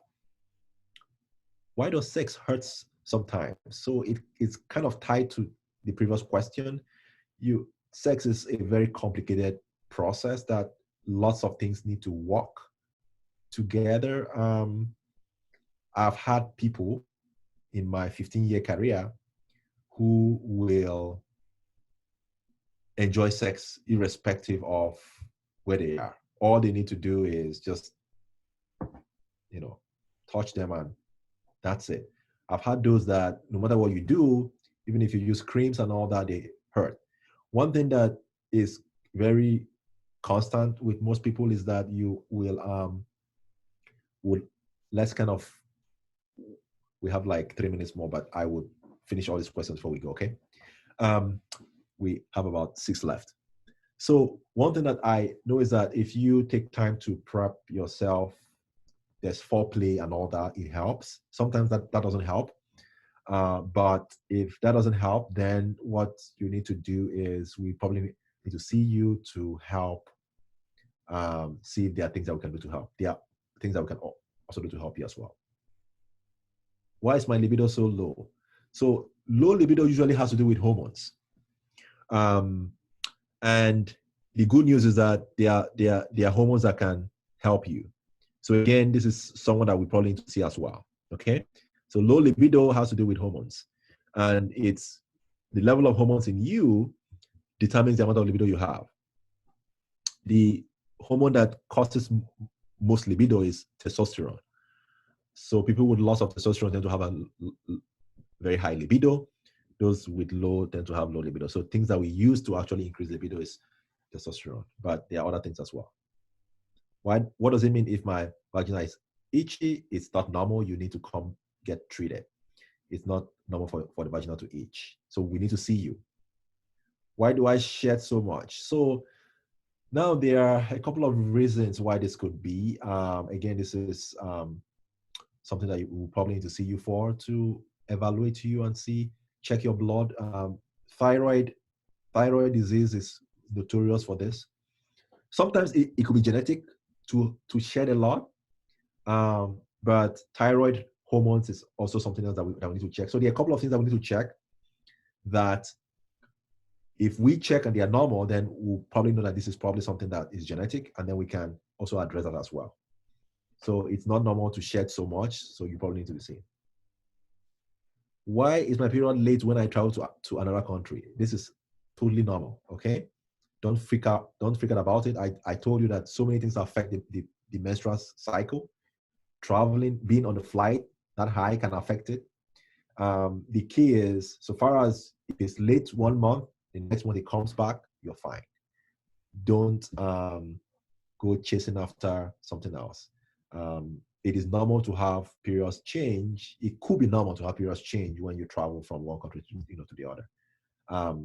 The colleague I traveled with when I was doing my WHO work used to have erratic, that is, would travel from Geneva, would go from New York to Geneva to, each country, and the periods keep changing whenever we travel. And I'm like, so I was the closest partner, and keeps telling me, oh, I had it last month now. I'm like, it's fine. And then when we came out to the US, within 1 month, it came out normal. So traveling can actually definitely affect your periods, but they should back normal once you stop the travel. Is there research out there on the effects of stress on periods? Obviously, tons of research. Stress affects your periods. And please, if you can reduce stress, definitely it can help with your periods. There are tons of research there on stress and periods. Stress definitely affects periods. So please, if you can. What should a menstruator ask or talk about at the first gynecologist meeting? So the first meeting, again, depending on what age you are, should be what you talk about. So if you meet the OBGYN at the time you start to menstruate, then your discussion will circle around menstruation. If you did not meet them before then and you met them when you want to start having sex, then it covers from menstruation through sex. Those are like the things that are specific to the menstrual cycle. But when you see us, we talk through everything. We talk through, your social habits, what kind of sex you have, how to stay safe with your partner. We talk about contraception if you need one. We talk about how to, things to do to relieve stress. We review your family history, make sure that there's nothing in your family that you can get, and then test you for that. So there are tons of things to discuss at that first meeting, but it's mostly driven by the age of the menstruator at the time they see the OBGYN. Does smoking weed decrease the effectiveness of birth control? Absolutely. We do not encourage smoking weed, but it reduces the effect of birth control, and people can actually get pregnant when they are on when they smoke weed and try to use birth control. Is there a way to stop cycle without medication? Yes, there is, but I don't know if you want to do that. There are things that we can use to, I told you about it, a D&C, which is we go in, it's a minor surgical procedure. We go in and literally scrape the endometrial lining. So what we're doing is we're taking out that basal layer I talked about. And once that basal layer is gone, no more periods. The other thing we can do is to use hot water. So there are things, there's something we call ablation, A-B-L-A-T-I-O-N. So ablation we can do with hot water or with electricity.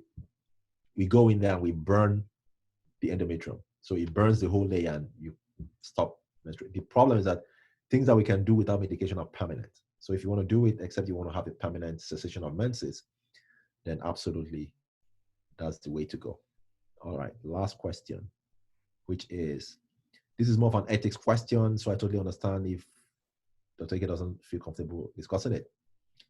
What happens stereotypes of women patients have you seen while practicing? How do you think we could move towards overcoming these stereotypes and provide better care to patients? So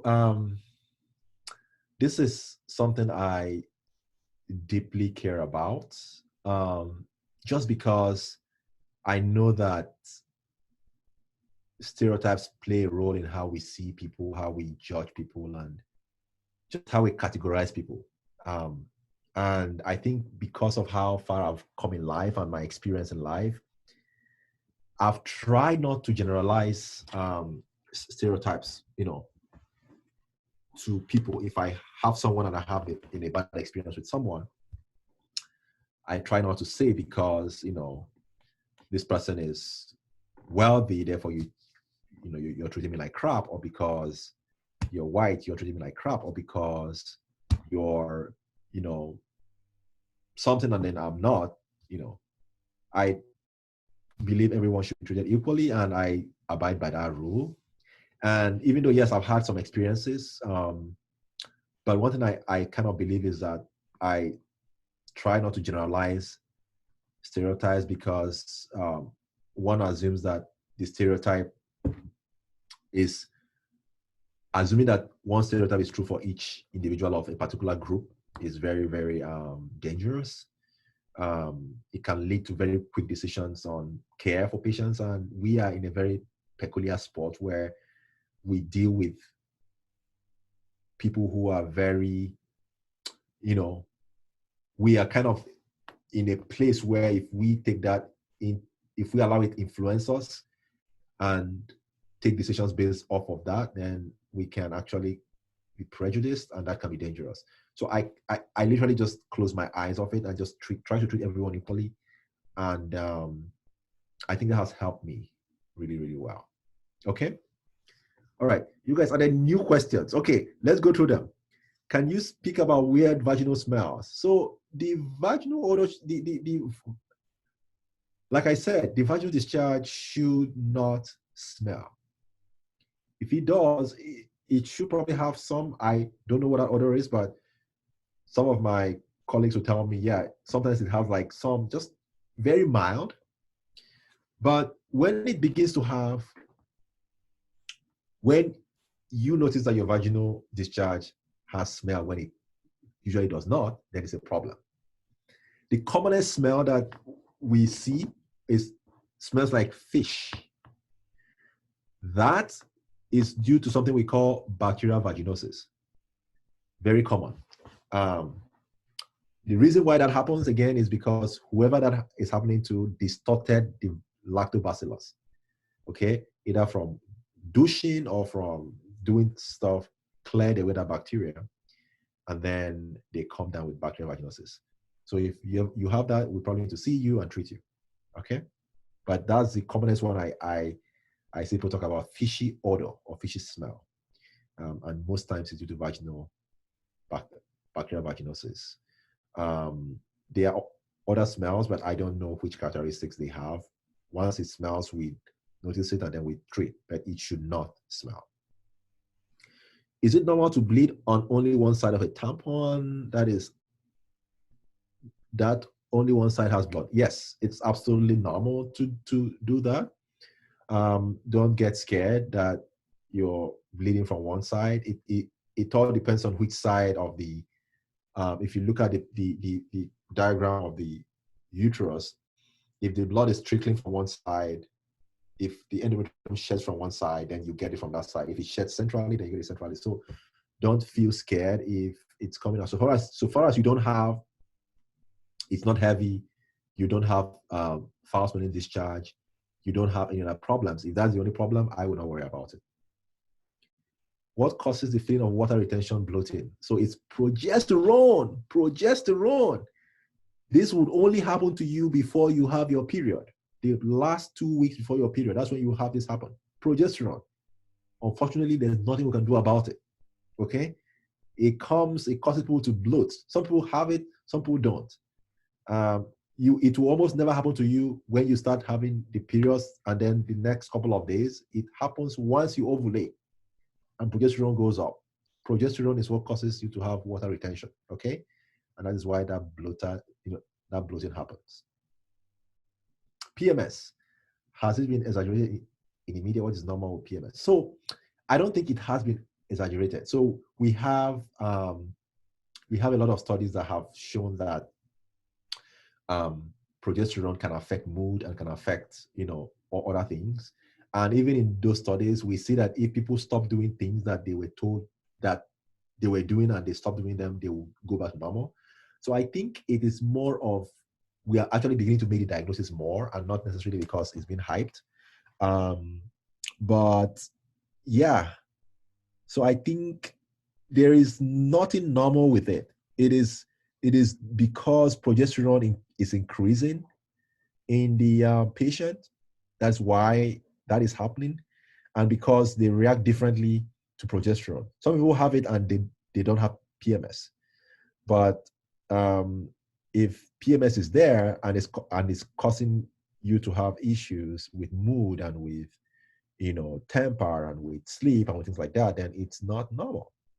It needs to be treated, and we can see you and treat that. Okay. Why do I feel bloated and change in bowel habits and stool type, water retention and gain of weight just a few days before the start of my period? Again, you just spot on. Progesterone. It would never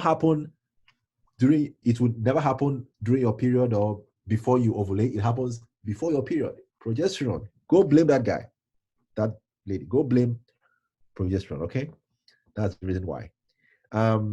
Does the HPV vaccine have any adverse effects of getting pregnant? So if you get it before you get pregnant, absolutely not.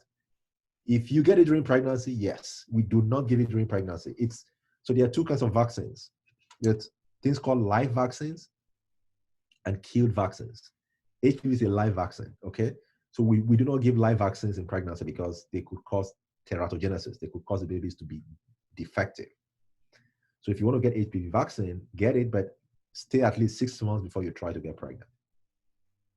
What is the best time window to have sex to prevent or reduce the chance of pregnancy without using contraceptive?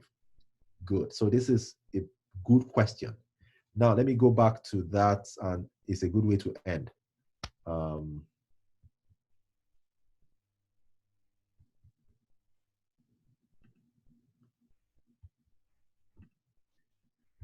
So if you look at this,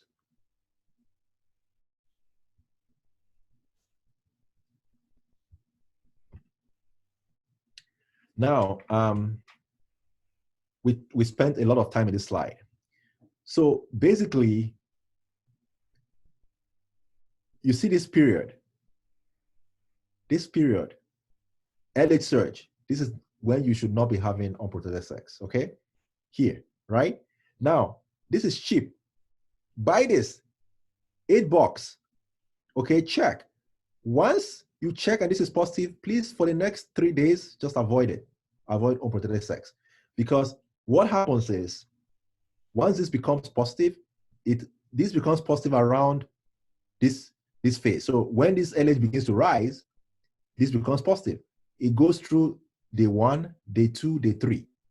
So the advice is, when this clear blue test becomes positive, the day, if you know your cycle well, you probably have an idea of when it will be positive.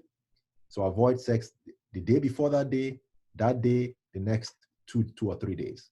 That way you can, if you have sex here or here, you'll be fine, okay?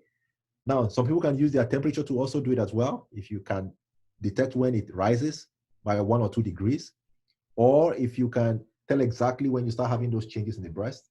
Those are some ways, but those are not as accurate as the clear blue or any of the LH testing. Okay? All right. Great. Any other last minute things that you want to hear or know? It's been 2 hours and how long? 15 minutes. Thank you so much, Dr. Eke. We are so thankful. You have answered so many questions in this actually seemingly short amount of time. It pretty much flew by. Hopefully you can get some water. You probably spoke a lot now. And so on behalf of all of us, we wanted to say thank you. And in a real in-person situation, we would have given you a gift and flowers and things like that, but virtually we will give that to you. And down the road, when there is time where, you know, the shutdown ends and everybody's able to sort of come back together and meet in person, we'll find a way to thank you and convey our gratitude. Perfect. Thank you guys for this. And yeah, you should definitely do more of things like this, because knowledge is power. If you have knowledge, you have power, and something you know will not kill you because you would avoid it. So yeah, great job to you guys for organizing this. And if you have any questions, please let me know. Okay. Sounds good. Then I will respond to the other ones by email. Perfect. That would be perfect. All right. Thank you so much. Sure. You're welcome. Bye. Thank you so much. Bye. Thank you. Sure, bye.